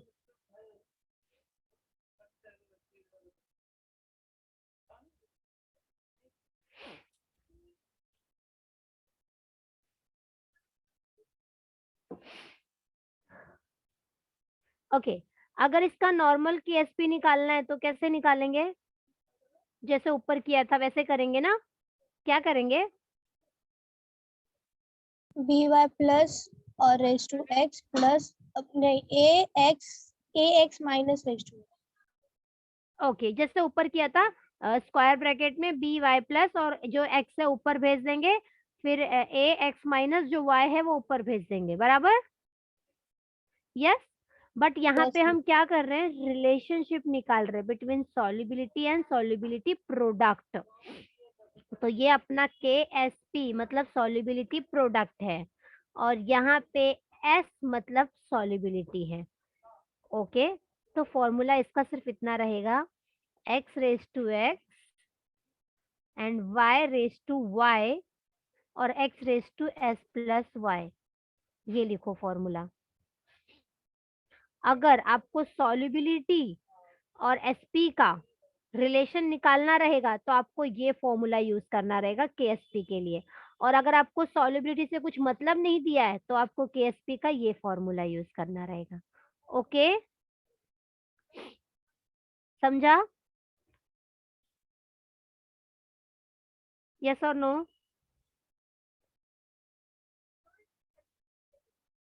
समझा कि नहीं? सम करे एक? रिपीट करो। अच्छा, एक काम करते हैं, एक सम करते हैं। बस दो फॉर्मूला कब यूज करना है वो देखो। ये जब खाली आपको सॉल्युबिलिटी प्रोडक्ट निकालने बोला तो ये फॉर्मूला, लेकिन सॉल्युबिलिटी और सॉल्युबिलिटी प्रोडक्ट दोनों दिया है, दोनों पूछा है, तो आप ये फॉर्मूला से जाओगे। अब ये फॉर्मूले में है क्या वो देखो। चलो, मैंने आपको एक रिएक्शन दिया, PbI2 टेक्स्ट बुक का ही है, रिएक्ट होके Pb2 plus plus 2i minus है, और मैंने ये भी बोल दिया x इज इक्वल्स टू 1 है, y इज इक्वल्स टू 2 है। तो आपको ये सब रिएक्शन से ध्यान ही नहीं देना है, आप डायरेक्टली KSP निकालोगे। x की वैल्यू क्या है?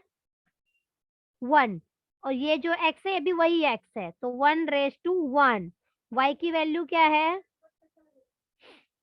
क्या है y की वैल्यू? y की वैल्यू क्या है?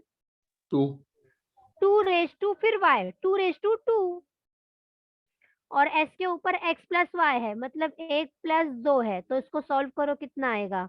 1 1 कम 1, 2 2 जा 4, 4 1 जा 4 ही आएगा, 4s3 आएगा। मतलब कि इस रिएक्शन के लिए KSP अगर निकालना है तो सॉल्युबिलिटी को 3 बार उसका पावर लो और उसके बाद उसको 4 से मल्टीप्लाई करो, तब आपको उसका सॉल्युबिलिटी पता चलेगा। समझा? मतलब यस सॉल्युबिलिटी का 3 टाइम्स लो और उसके बाद उसको 4 से मल्टीप्लाई करो, तब आप उसका सॉल्युबिलिटी प्रोडक्ट निकाल पाओगे। That is the difference between solubility and solubility product. दोनों सेम नहीं है, आपको दिख रहा है ना कितना डिफरेंस है? एक क्वेश्चन और दूं? यस? Yes ma'am. चलो, मैं x और y दूं, रिएक्शन नहीं लिख रही हूँ। x इज इक्वल्स टू 1 और y इज इक्वल्स टू 3 है, निकालो KSP। मुझे बोलो, मैं भी लिखती हूँ।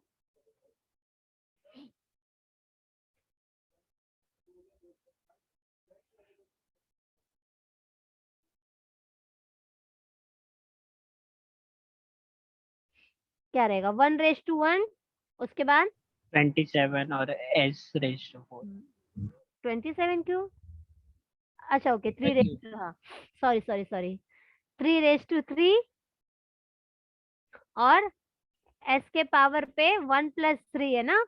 यस, तो 1 1 जा 1, 3 3 जा, अरे 3 3 जा 9, 3 जा 27, 27s4।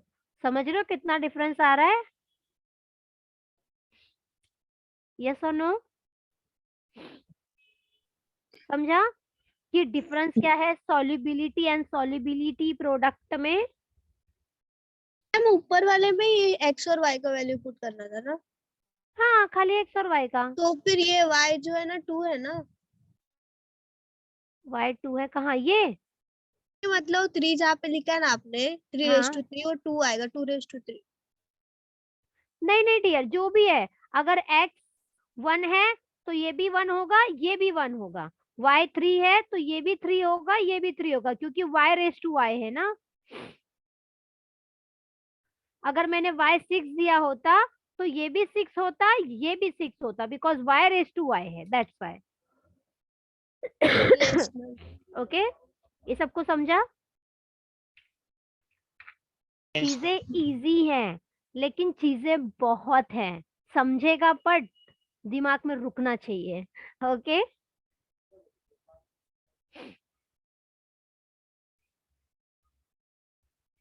नेक्स्ट पॉइंट देखो, बहुत छोटा पॉइंट है, कंडीशन ऑफ प्रेसिपिटेशन।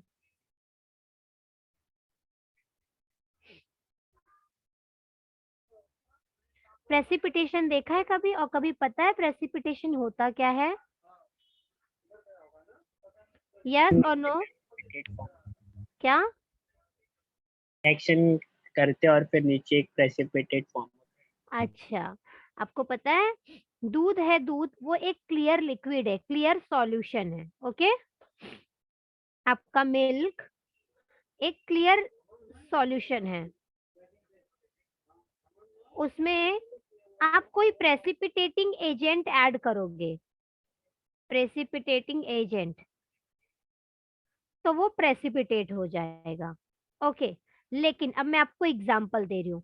मिल्क में आपने प्रेसिपिटेटिंग एजेंट लेमन डाला, तो मिल्क क्या होके क्लियर होके फट के क्या हो जाता है, वो पनीर बन जाएगा। जो पनीर है ना, paneer it is precipitate form of milk, एकदम प्योर एग्जांपल है। तो यहाँ पे प्रेसिपिटेटिंग एजेंट कौन है? कौन है? Lemon. Hello, yes ma'am. Okay, तो प्रेसिपिटेशन क्या है वो समझा? Yes ma'am. ओके, और एक रीजन मैं और बता सकती हूँ। अपना खून अगर नॉर्मल देखोगे तो नॉर्मल ब्लैक है कि उसमें भी ऐसे थक्के थक्के जमे होते हैं दूध के, अरे दूध की कह रही हूँ, खून के, कि एकदम क्लियर होता है, वो एकदम क्लियर होता है। तो ये रीजन आ जाता है कि अगर बी पॉजिटिव ए को ब्लड दे रहा है, मतलब अलग अलग ब्लड ग्रुप के लोग अगर ब्लड एक्सचेंज करते हैं तो क्या होगा? ब्लड प्रेसिपिटेट होगा। जैसे दूध, कैसे दूध दूध होता है, फटता है तो कैसा दिखता है वो? अगर दूध फटता है तो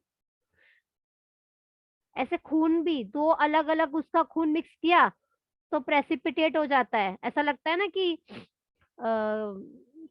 इसको ग्लूटिनेशन वर्ड बोलते हैं, अग्लूटिनेशन। ऐसा लगता है कि जैसे दूध फटता है ना, ऐसे खून भी फट जाता है अगर अलग अलग ब्लड ग्रुप का खून मैच किया, मिक्स किया तो। ओके, ये पता है? किसी ने सोचा ब्लड ग्रुप कैसे चेक करते होंगे? किसी ने सोचा है? No, ma'am. बहुत नहीं सोचा है? अरे, ये जस्ट प्रेसिपिटेशन का खेल है। लैब में 4 एंटीजन होते हैं, एक ए होता है, बी होता है, जो अपने अपना ये होता है ए बी, और ए बी एंटीजन होता है। बस, मैं आर एच नहीं बता रही हूँ, मैं आपको खाली ये बता सकती हूँ कि आपका ब्लड ग्रुप ए है, बी है, ए बी है, ओ है। आपको पता है ना आर एच भी फैक्टर होता है, प्लस माइनस।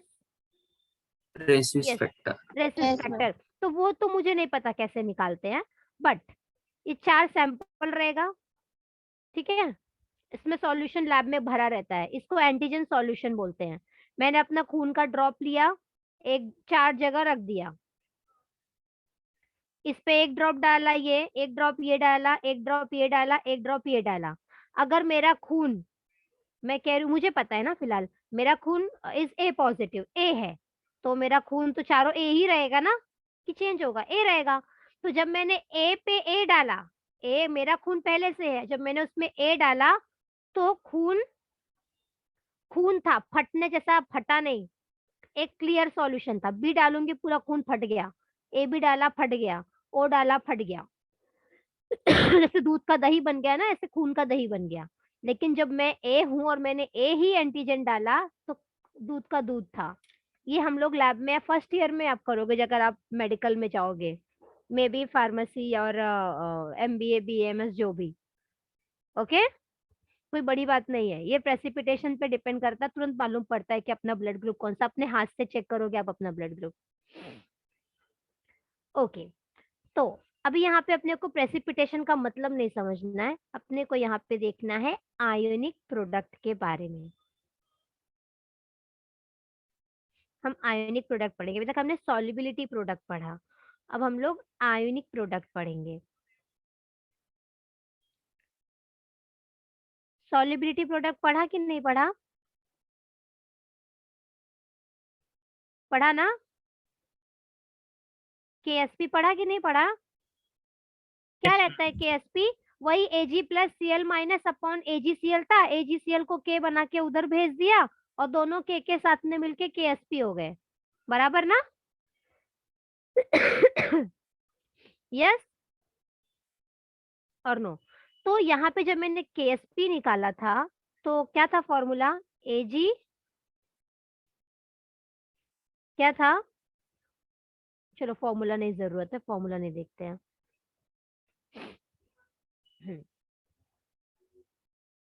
ये दोनों है, सॉल्युबिलिटी प्रोडक्ट और आयनिक प्रोडक्ट। सॉल्युबिलिटी प्रोडक्ट पढ़ लिया? यस और नो? नो? ओके। अरे पढ़ा कि नहीं पढ़ा सॉल्युबिलिटी प्रोडक्ट, कि आयनिक पढ़ा अभी? Solubility. सॉल्युबिलिटी। अब देखो सॉल्युबिलिटी और आयनिक में डिफरेंस क्या है। अगर मैं कह रही हूँ कि ये चीज सॉल्युबल हो गया है, सॉल्युबल मीन्स मैंने अगर दूध में थोड़ा सा पानी डाल दिया तो वो उसमें मिक्स हो गया है, या फिर चलो दूध में थोड़ा सा शक्कर डाल दिया तो मैं चम्मच से चलाऊंगी तो वो क्या हो गया है, शक्कर उसमें सॉल्युबल हो गया, सॉल्युबिलिटी प्रोडक्ट हो गया, जो भी है। लेकिन मैंने अगर दूध में नमक डाला तो वो सॉल्युबल तो हो गया है, लेकिन उसने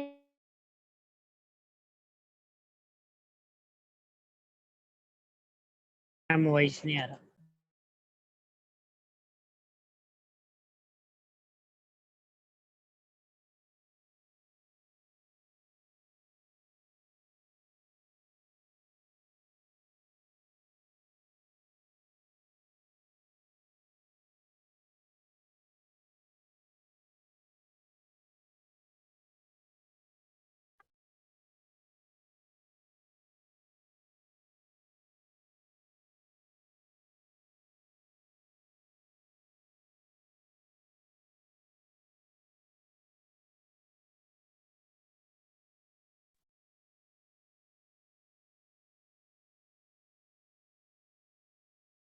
हेलो, अब आई आवाज?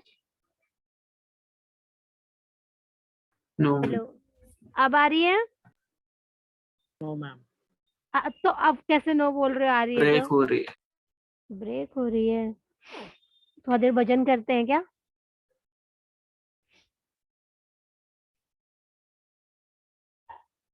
आई? एक मिनट हाँ।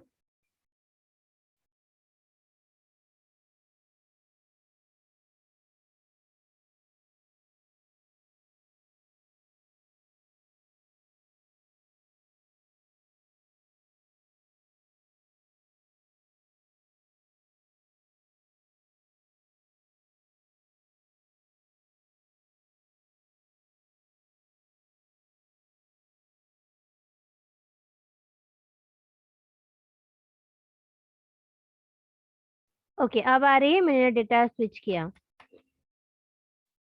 हेलो हेलो, ओ आवाज आ रही है मेरी? ब्रेक हो रही है मैम। कुछ भी, कितना झूठ बोलोगे तुम लोग को, शर्म आती है झूठ मैम बोल? ब्रेकिंग। क्या ब्रेकिंग? ब्रेकिंग न्यूज है? मैम वॉइस बहुत ब्रेक हो तुम्हारा तो नहीं ब्रेक हो रहा है मुझे। आपका हो रहा है ना हमें। नहीं होता है। समझ में आ गया अब। तुम लोग कितने चालाक हो, ग्रुप में कौन से ग्रुप में मैसेज किया ऐसा बोलने को? हाँ, तुम लोग शर्म आती है क्या जरा सा भी? No ma'am. तभी तो करते हो ऐसा। सीधे बोलो ना नहीं पढ़ना है, छोड़ो ना मैम, हम लोग कर लेंगे, क्यों टाइम पास करा रहे हो? फालतू में और भी पढ़ने को है बहुत कुछ। बेशरम है, तो गीता ने मुझे बताया, अच्छा हुआ, थैंक यू गीता। और मैं यहाँ सोच रही हूँ क्या हो गया, इधर से वाईफाई बंद करके वो चालू कर रही हूँ।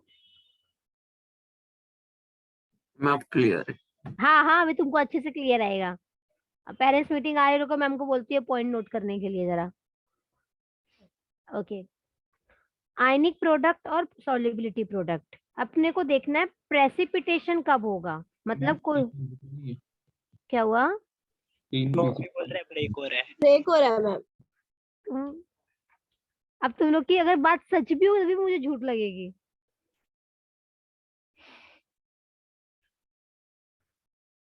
लेकिन नेटवर्क तो मेरे यहाँ ठीक है, कैसे ब्रेक हो रहा है? और तुम लोग की आवाज मुझे अच्छे से आ रही है।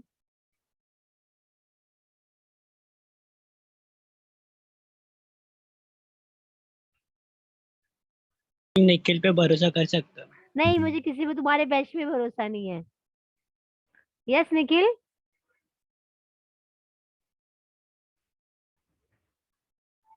Yes, ma'am. भरोसे के लायक हो? Yes, ma'am. नालायक हो? No. मुझे लगा ये भी बोलोगे यस मैम। आवाज आ रही है? No. Yes, ma'am.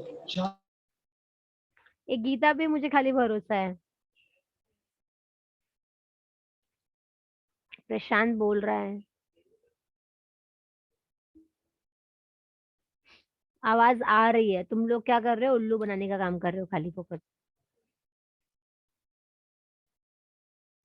Screen visible नहीं है. कर रही हो विजिबल। तुम लोग को चाहिए कि ये सब समझ के रखो, अपना पढ़ाई करो। तुम लोग तो ऐसे ही टाइम पास करोगे अगर।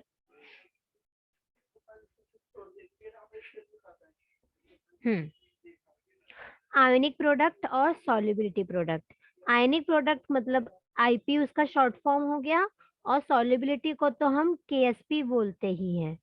ओके, तो अपने को ये देखना है कि कब प्रेसिपिटेशन होगा और कब प्रेसिपिटेशन नहीं होगा। ओके, तो जब कोई भी रिएक्शन का आयनिक प्रोडक्ट का वैल्यू और सॉल्युबिलिटी प्रोडक्ट का वैल्यू अगर सेम होगा तो समझ लो वो सॉल्यूशन सैचुरेटेड सॉल्यूशन है। ये याद रखना, ये बहुत इंपॉर्टेंट चीज है। और सैचुरेटेड सॉल्यूशन प्रेसिपिटेट नहीं होता। अगर आयनिक प्रोडक्ट की वैल्यू ज्यादा है सॉल्युबिलिटी प्रोडक्ट से, तो इसका मतलब समझ लो आयंस ज्यादा है और सॉल्युबल कम हो रहा है, और आयंस ज्यादा है इसका मतलब ये सुपर सैचुरेटेड है। सॉल्युबल कम है लेकिन उसमें आयंस बहुत है। क्यों? क्योंकि अब सॉल्वेंट के आयन से नहीं बचे ना सॉल्यूट बाइंड हो, इसके लिए आयन ज्यादा है और सॉल्युबिलिटी कम है। That means super saturated solution होगा और प्रेसिपिटेशन होना शुरू होगा, क्योंकि आयन ज्यादा है ना। आयंस और उनके साथ उनके सॉल्यूट, अगर आयन ज्यादा है, सॉल्वेंट आयंस बाइंड होने के लिए नहीं है, तो सॉल्यूट आयंस यहाँ वहां घूमेंगे, और जितने ज्यादा आयंस होंगे उतना ज्यादा प्रेसिपिटेशन होगा। अगर आयनिक प्रोडक्ट ज्यादा है, सॉरी कम है, और सॉल्युबिलिटी प्रोडक्ट ज्यादा है, मतलब ज्यादा सॉल्युबल हुआ है, इसका मतलब अनसैचुरेटेड है। आप उसमें और भी डाल सकते हो प्रोडक्ट, वो और को भी कर लेगा सैचुरेट, और प्रेसिपिटेशन नहीं होगा। क्योंकि प्रेसिपिटेशन तभी होता है जब आयन ज्यादा होते हैं। तो सिर्फ बीच वाले केस में आयन ज्यादा थे तो प्रेसिपिटेशन हुआ, उसके नीचे वाले केस में आयन ज्यादा नहीं थे, सॉल्युबिलिटी प्रोडक्ट ज्यादा था, आयनिक प्रोडक्ट कम था, इसके लिए प्रेसिपिटेशन नहीं हुआ। तो ये बात माइंड में अच्छे से डीप माइंड में डाल लो कि जितने ज्यादा आयंस होंगे उतना ज्यादा प्रेसिपिटेशन होगा, अगर आयंस नहीं है तो प्रेसिपिटेशन भी नहीं होगा। ओके, यस, यस और नो? समझा कि नहीं? मैम रिपीट करो। ओके, आपको देखो दो प्रोडक्ट है, एक आयनिक प्रोडक्ट है, एक सॉल्युबिलिटी प्रोडक्ट है। हाँ, हमने आयनिक प्रोडक्ट ज्यादा नहीं पढ़ा, कुछ नहीं पढ़ा, हमने सॉल्युबिलिटी प्रोडक्ट पढ़ा। बट आयोनिक प्रोडक्ट के बारे में ये ध्यान रखो, आयोनिक प्रोडक्ट जितना ज्यादा रहता है उतना ज्यादा प्रेसिपिटेशन होता है। ओके, तो मैंने यही बताया है कि अगर आयनिक प्रोडक्ट और सॉल्युबिलिटी प्रोडक्ट सेम है तो प्रेसिपिटेशन नहीं होगा, वो सैचुरेट सॉल्यूशन है। अगर आयनिक प्रोडक्ट ज्यादा है तो प्रेसिपिटेशन होगा, अगर आयनिक प्रोडक्ट कम है तो प्रेसिपिटेशन नहीं होगा। ये ओके, मतलब जितना ज्यादा ions, ions is directly proportional to precipitation. Okay, ज्यादा आयन Yes, ज्यादा प्रेसिपिटेशन। ओके, अब अपने को पढ़ना है उससे भी easy thing, common ion effect. Last topic है।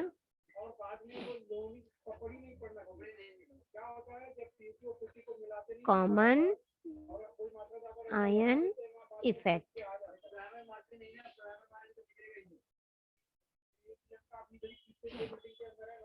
देखो, इसमें एक एग्जाम्पल दिया हुआ है, वही ही एग्जाम्पल अपने को करना है, उससे ज्यादा नहीं करना है। इन्होंने एक वीक एसिड लिया है और एक सॉल्ट लिया है। ओके, कॉमन आयन मतलब नाम से लग रहा है ना कि दो अलग अलग मॉलिक्यूल या मटेरियल होंगे, दोनों में कुछ कॉमन आयन होंगे, that is common ion effect, और उसकी वजह से कुछ तो हो रहा होगा। ओके, तो सेम यही चीज है, एक वीक एसिड लिया गया है, दैट इज एसिटिक एसिड, और एक सॉल्ट लिया गया है, सोडियम एसिटेट सॉल्ट। ओके, दोनों के क्या क्या आयन्स बनेंगे? पहले वाले का क्या आयन बनेगा? वीक एसिड भले है, एसिटेट आयन। या रिवर्स एरो लगा देती हूँ, तो बनेगा acetate ion plus H plus, और ये सॉल्ट है तो कंप्लीटली डिसोसिएट होगा, तो सिंगल एरो लगा देती हूँ मैं, CH3 COO minus plus Na plus. तो दोनों में कौन सा आयन कॉमन है? Acetate ion. Acetate ion. और इस बात से एग्री कर रहे हो ना कि ये वीक एसिड है तो लेस डिसोसिएट होगा, ये सॉल्ट है तो कंप्लीटली डिसोसिएट होगा, ये सब चीजों में कोई दिक्कत नहीं ना? ओके, अब बहुत स्मॉल इससे समझ लो कि जब मैंने दोनों को एक ही चीज में डाल दिया, मतलब मैंने एसिटिक एसिड को भी और सॉल्ट को भी, दोनों को एक में डाल दिया, ओके, तो उससे चार चीज बनेगा, इसका एसिटेट आयन H प्लस, इसका एसिटेट आयन Na प्लस, और मैं ऐसा बोल सकती हूँ कि ओवरऑल दो एसिटेट आयन बन रहे हैं, और एक H एक Na। yes, ma'am. ओके,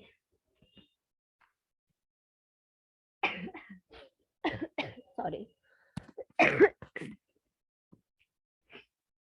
हाँ, अब बहुत ध्यान से सुनो और मुझे इसका आंसर बताओ।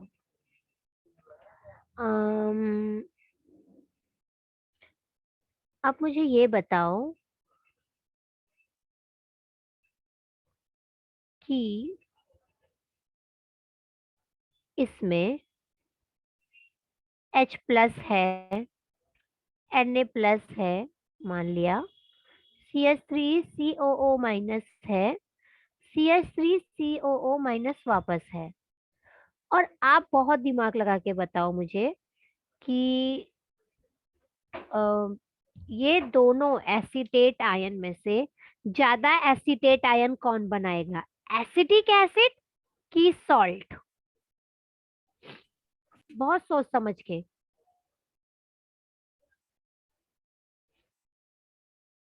ज्यादा एसिटेट आयन कौन बनाएगा? मोर एसिटेट आयन कहाँ से आएंगे?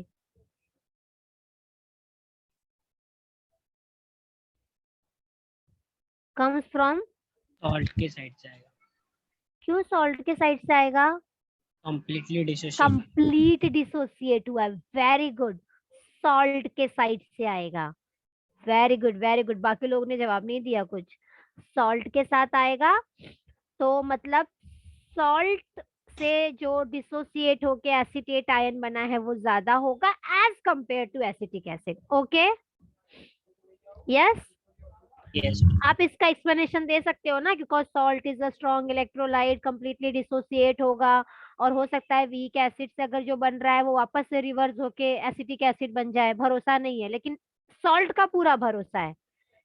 यस, तो एज पर ली चैटलियर प्रिंसिपल,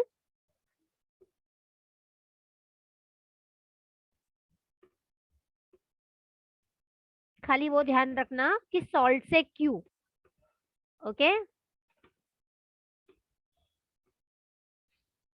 अगर आप एडिशन कर रहे हो CH3COO माइनस का एसीटेट आयन का फ्रॉम सॉल्ट से, बिकॉज अगर मैं कह रही हूँ हाँ एसीटेट आयन बन रहा है और दिख भी रहा है मुझे दोनों से बन रहा है, लेकिन अगर मैं बोल रही नहीं तुम मुझे सिर्फ एक बताओ किससे बन रहा है, तो ऑब्वियसली आप सॉल्ट प्रिफर करोगे ना।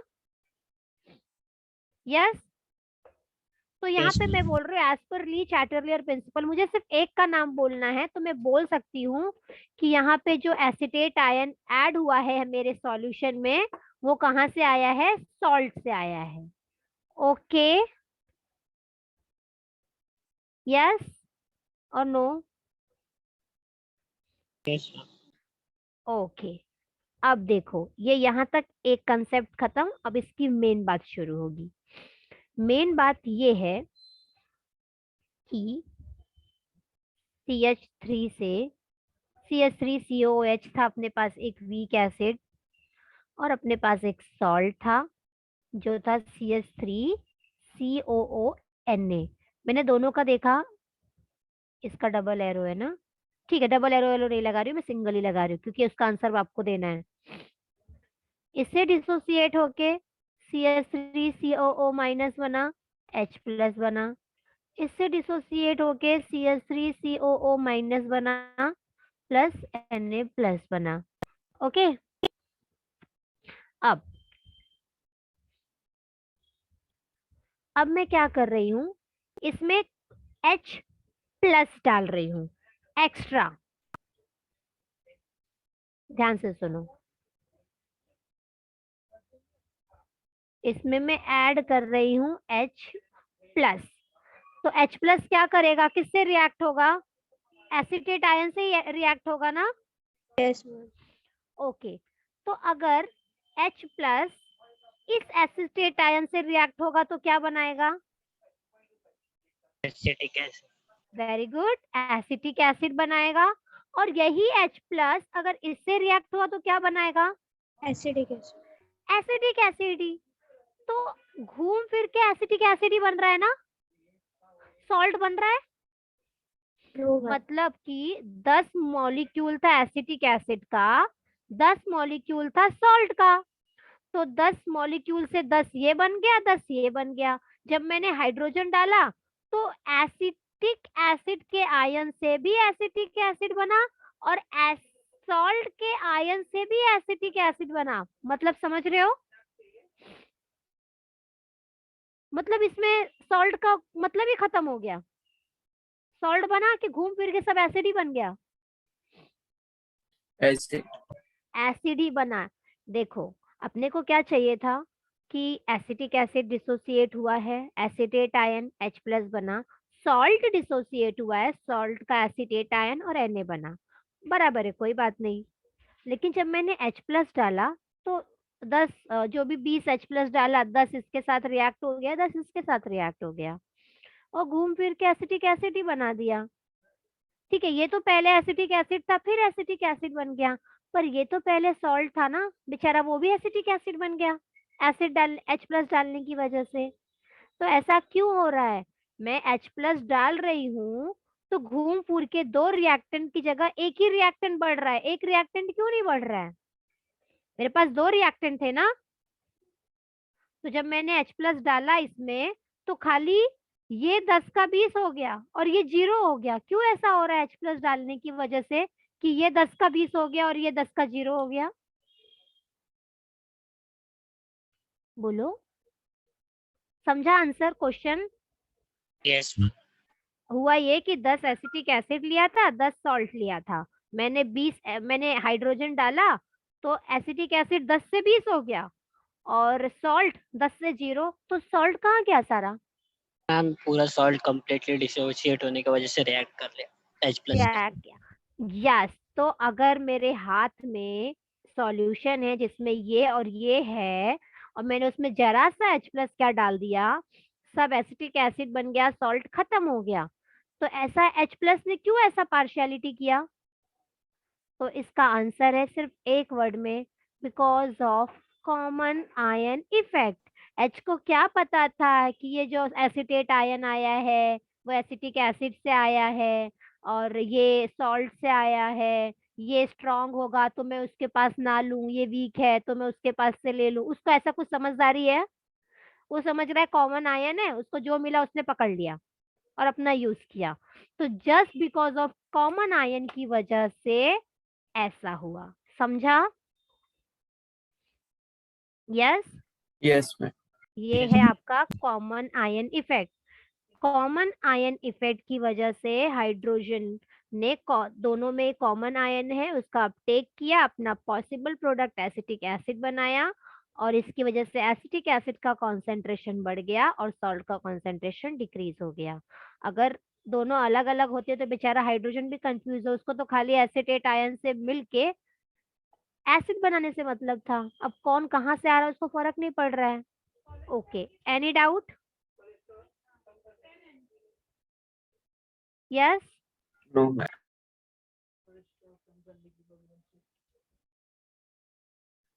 नोट डाउन करो।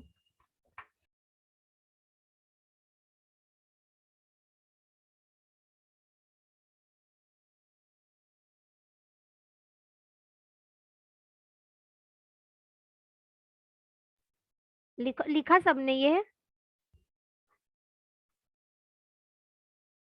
Yes, ma'am. ओके।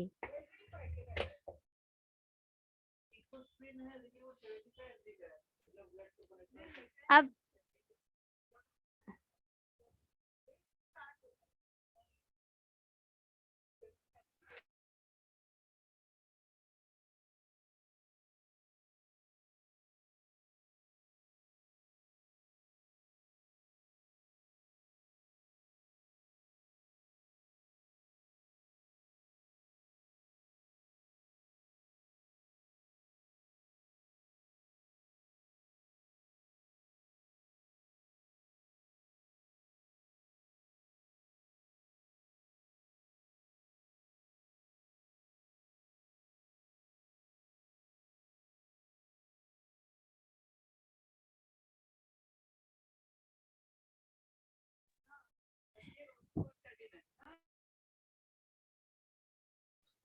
ओके, अब डेफिनेशन लिखो, मैं बोल रही हूँ। बोलूं? डिक्टेट करूं? Yes. Yes, last ma'am. Last definition है, नोट डाउन करो। Common ion effect states that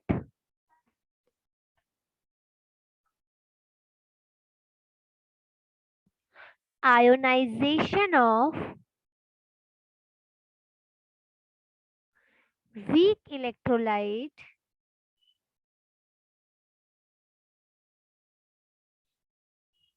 is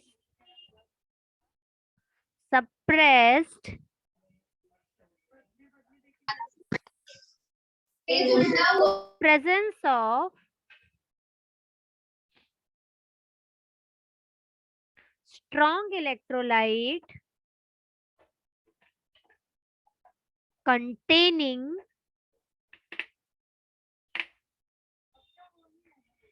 an ion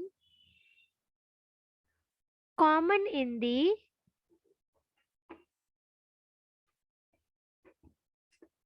weak electrolyte। वापस से रिपीट कर रही हूँ। Common ion effect states that the ionization of weak electrolytes is suppressed in presence of strong electrolyte। Obviously हमने अभी ऊपर देखा strong और weak में ज्यादा ज्यादा आयोनाइज कौन होगा, strong की weak?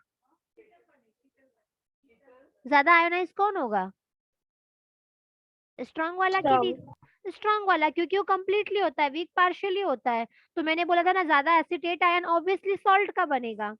यस, और दोनों का कॉमन आयन बनेगा। कॉमन आयन बनने के बाद डिसोसिएट ज्यादा कौन हो रहा है, सॉल्ट की एसिड, वीक एसिड।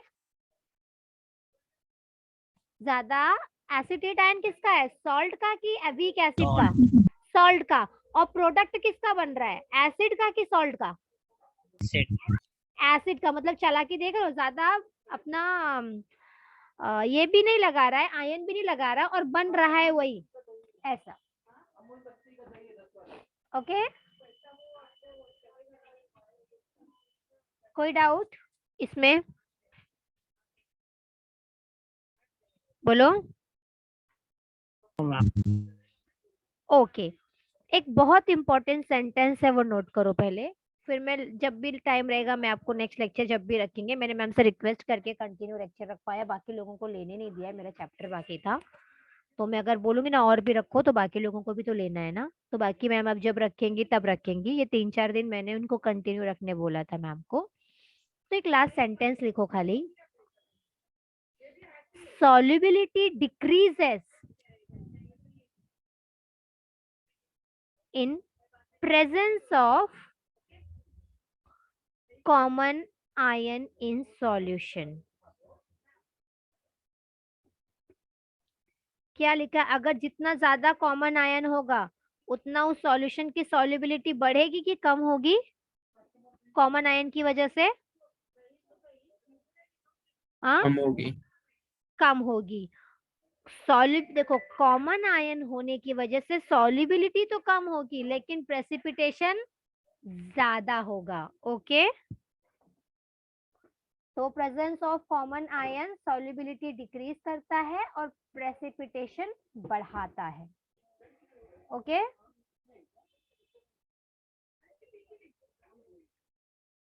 समझा ये?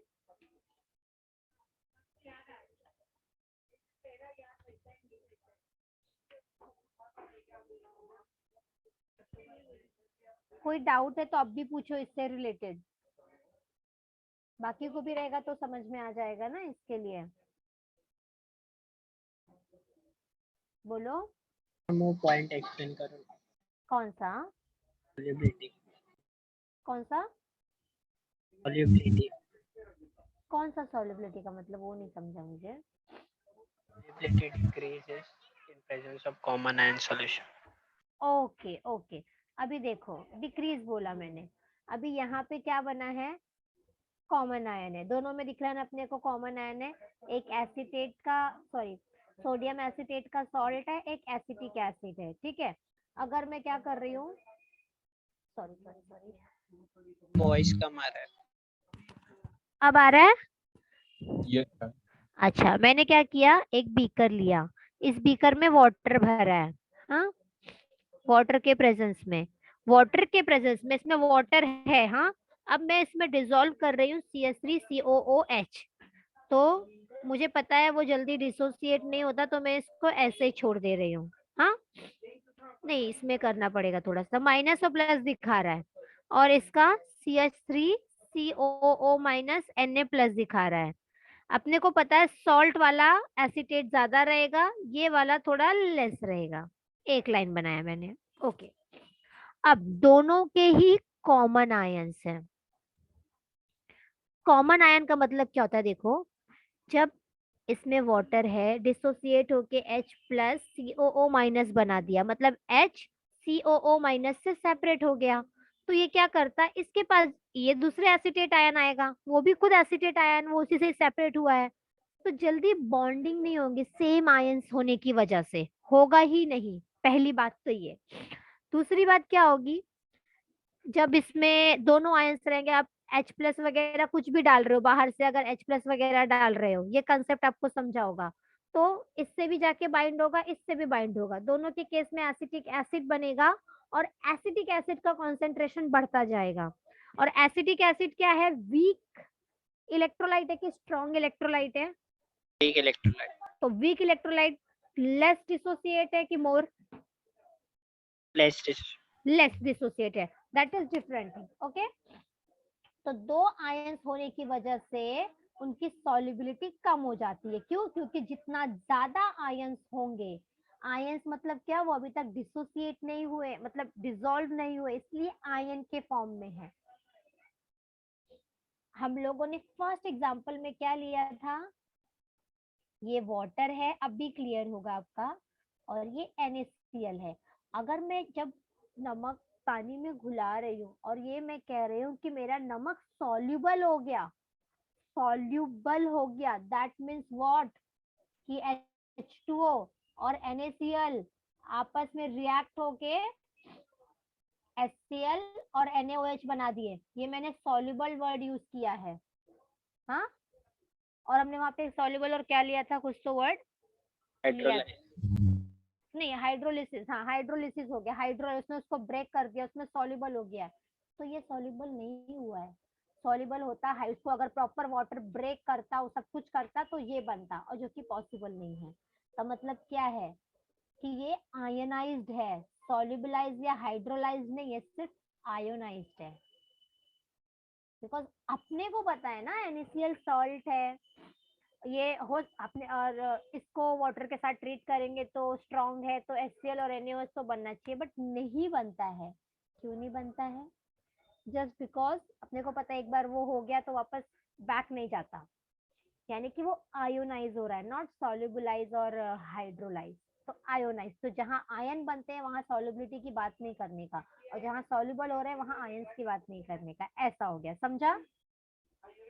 आप दो चीज को एक बोल सकते हो। आप बोल सकते हो कि मैम इधर आयंस बन रहा है, तो आप भूल जाओ कि इधर सॉल्युबिलिटी है। यहाँ पे सिर्फ आयन, कॉमन आयन ज्यादा है, तो यहाँ सॉल्युबिलिटी नहीं हो सकती, हो ही नहीं सकती। और अगर मैं कह रही हूँ कि ये सॉल्युबल है, तो जब सॉल्युबल है तो फिर आयंस बचेंगे ही नहीं, सब सॉल्युबल है तो आयंस काय को बचेंगे। होता क्या है, क्यों सुपर सैचुरेशन का फंडा बीच में घुस जाता है? वो इसके लिए घुसता है कि अगर मैं कह रही हूँ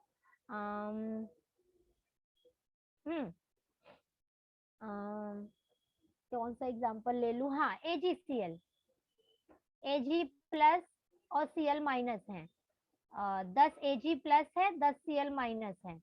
मैंने क्या किया, 10 H ले लिया और 10 OH ले लिया, सबको बॉन्डिंग मिल गई ना प्रॉपर। ये सैचुरेट सॉल्यूशन है, प्रॉपर सैचुरेशन है, 10-10 है, नंबर ऑफ मोल सेम है, तो यस बोलो, सेम है नंबर ऑफ मोल्स? अरे बोलो,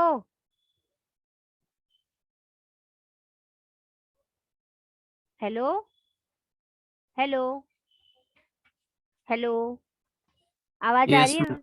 अरे हाँ तो बोलो, ना तो बोलो। ओके, तो अगर मैंने क्या किया, पानी उतना ही रखा, उसमें 10-10 की जगह 20 AgCl 20 Cl डाल दिया, तो क्या होगा? ये सैचुरेशन है कि सुपर सैचुरेशन है? क्या होगा ये? Super. सुपर। क्यों बोला आपने कि ये सुपर सैचुरेशन है? क्यों? मैम जितना चाहिए उससे ज्यादा है.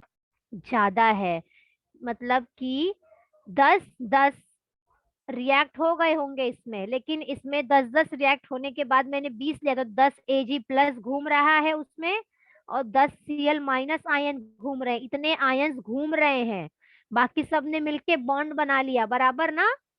बाकी 10 AgCl बन गया है और 10 HCl बन गया, H2O बन गया है, लेकिन अभी भी 10 Ag प्लस आयन के फॉर्म में भटक रहे हैं और Cl माइनस आयन के फॉर्म में भटक रहा है। तो ज्यादा आयंस होना इस सुपर सैचुरेशन, मैंने आपको इधर ही लिखाया, ये देखो, इफ आयनिक प्रोडक्ट ज्यादा है तो क्या होगा? आयन ज्यादा है तो क्या होगा? होगा ना सुपर सैचुरेशन। यस, और जितना ज्यादा आयंस उतना ज्यादा प्रेसिपिटेशन। तो जब आयंस यहाँ वहां घूमेंगे तो क्या करेंगे? प्रेसिपिटेशन का ही काम करेंगे ना, चाहे फिर आप उसमें 10 पानी और डालो, बेचारे स्टेबल हो जाएं, नहीं तो फिर यहाँ वहां घूमेंगे, प्रेसिपिटेशन का काम होगा। Okay, yes. और कोई डाउट?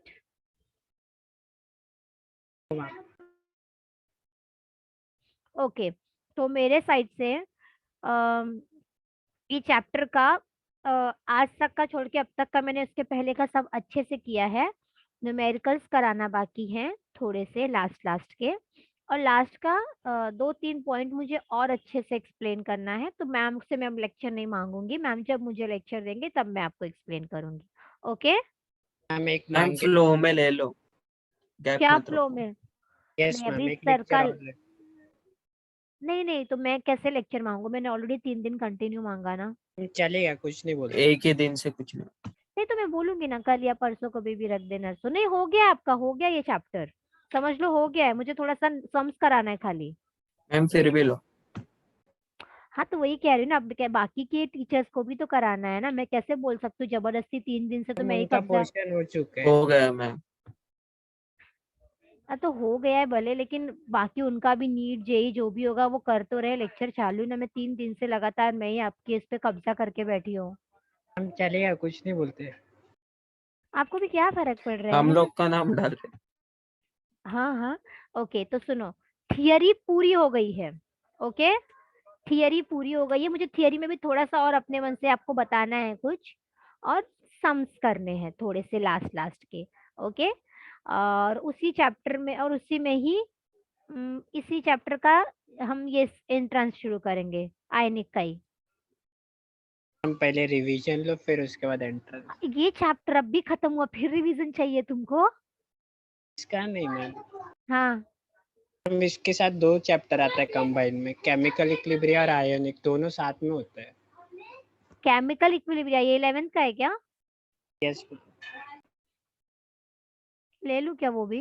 वो एनसीईआरटी ले, में दिए है ना, तो लो में पूरा इक्विलिब्रियम दिए है, तो नहीं उसमें पढ़ को फिर आप लोग सोचो कि अभी मैम बोर्ड का कर रहे हैं, आप उसमें जबरदस्ती 12th 11th का लेके आ रहे हो, एनसीईआरटी का लेके आ रहे हो। लेकिन वो चैप्टर दोनों पे आता है, मतलब दोनों का न्यूमेरिकल उसी पे बेसिस पे आएगा, 11th के बेस पे भी आएगा। देखा है मैंने कुछ कुछ, लेकिन ऐसा नहीं है। आप ना जब इसको सॉल्व करोगे ना, तो आपको जो भी जितने अलग एक्स्ट्रा फॉर्मूले रहेंगे ना एनसीईआरटी के, वो सब हम लोग लिखेंगे साइड में कि हाँ ये है, इतना तो हमने पढ़ा है, बाकी जो एक्स्ट्रा फॉर्मूला रहेगा वो हम लोग अलग से भी लिखेंगे। तो ठीक है, नेक्स्ट लेक्चर से आधा घंटा या जो भी लगेगा इसको, 15-20 मिनट, आधा घंटा, ज्यादा सम्स नहीं है, 3-4 ही सम्स है, मैंने स्क्रीनशॉट लिया है लेकिन किया नहीं हम लोगों ने। 4-5 या 3 या 4 सम है, वो सम्स करेंगे। थोड़ा सा 15-20 मिनट का एक थोड़ा सा लेक्चर सुन लेना, और फिर हम थोड़ा सा एंट्रेंस पे आ जाएंगे। ओके? हम वो नेक्स्ट लेक्चर से एंट्रेंस मत लो, क्यों? उसमें पहले आयोनिक खत्म कर दो, आयनिक खत्म तो 20 मिनट फिर का उसका 15 में फ्रेश चैप्टर करते हैं। फ्रेश चैप्टर कौन सा अपने पास? मतलब कौन सा फ्रेश है? डे से फ्रेश चैप्टर। कौन सा बोलो, कौन सा करना है फिर? Revision ma'am, revision. तो रिवीजन करेंगे, बट मतलब एटलीस्ट सीटी के पॉइंट ऑफ व्यू तो कर सकते हो ना। नीट जेई का ठीक है थोड़ा नहीं करेंगे, आपका बोर्ड को ध्यान में रखते हैं, लेकिन सीटी तो मतलब अपना बोर्ड से हो गया ना। यस, चैप्टर का रिवीजन करेंगे, सीटी के तो लेवल का न्यूमेरिकल सॉल्व करोगे ना, सीटी तक के लेवल का करना चाहिए, क्योंकि सीटी मतलब बोर्ड्स हो गया। रिवीजन करेंगे, टेस्ट लेंगे क्लास में आके, आओगे ना क्लास में?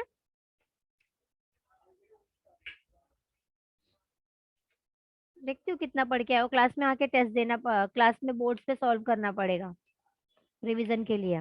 रिवीजन के लिए लेक्चर अलग रहेगा और एंट्रेंस का लेक्चर अलग चलेगा। ओके? अच्छा ये नहीं बताया था मैंने। No. हाँ सॉरी, रिवीजन क्लास में आके वो अलग चलेगा और एंट्रेंस के लेक्चर्स अलग चलने वाले हैं। शायद एक दिन वीक में 1 या 2 दिन सोनाली मैम का रहेगा रिवीजन लेक्चर, 1-2 दिन शायद मेरा रहेगा। और ये कंपलसरी नहीं रहेगा आप लोगों के लिए, जिसको बैठना है रिवीजन में आना है वही आएगा, ऐसा कुछ नहीं है कि सबका आना जरूरी है, लेकिन एंट्रेंस के लेक्चर में सबका होना जरूरी है। ओके? यस। हम कितने तो घंटा रहेंगे डेली? ऐसे मतलब रिवीजन जो जितना, जैसे मेरा 3-4 चैप्टर है, 2 लेक्चर में रिवीजन खत्म, रिवीजन के लिए क्यों टाइम लगाएंगे ज्यादा। या फिर जिसमें जिसको एंट्रेंस का एंट्रेंस का, तो भी पहले एंट्रेंस के लिए पहले एक लेक्चर रिवीजन लेंगे, फिर दूसरे लेक्चर सीटी लेवल का क्वेश्चन करेंगे, फिर तीसरा लेक्चर नीट का, फिर लास्ट में जेई का। फिर किसी को और करना है तो वो और क्वेश्चन करे, खुद से सॉल्व करे, मुझे भेजे, फिर हम वो भी करेंगे, ऐसा। ओके? तो कौन से चैप्टर का स्टार्ट करूं एंट्रेंस, बताओ, मुझे क्वेश्चंस निकालने पड़ेंगे ना। और क्या नहीं? SDA करें? नहीं, फिजिकल मैम। तुम लोग सोच ही नहीं पा रहे हो। Thermo physical ma'am, physical. Thermo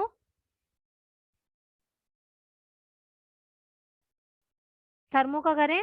ma'am 1-2 दिन का टाइम दो फिर डिसाइड करके बोल। Yes, अच्छा ma'am. ठीक है चलेगा। ओके अपना इसमें मेरे साइड से थियरी हुई है, न्यूमेरिकल्स 4-5 बाकी है और थियरी 15 मिनट का बाकी है। ओके अगर मैम बोलती है हुआ है क्या तो बोल भी सकते हो गया है। Okay Yes, ma'am.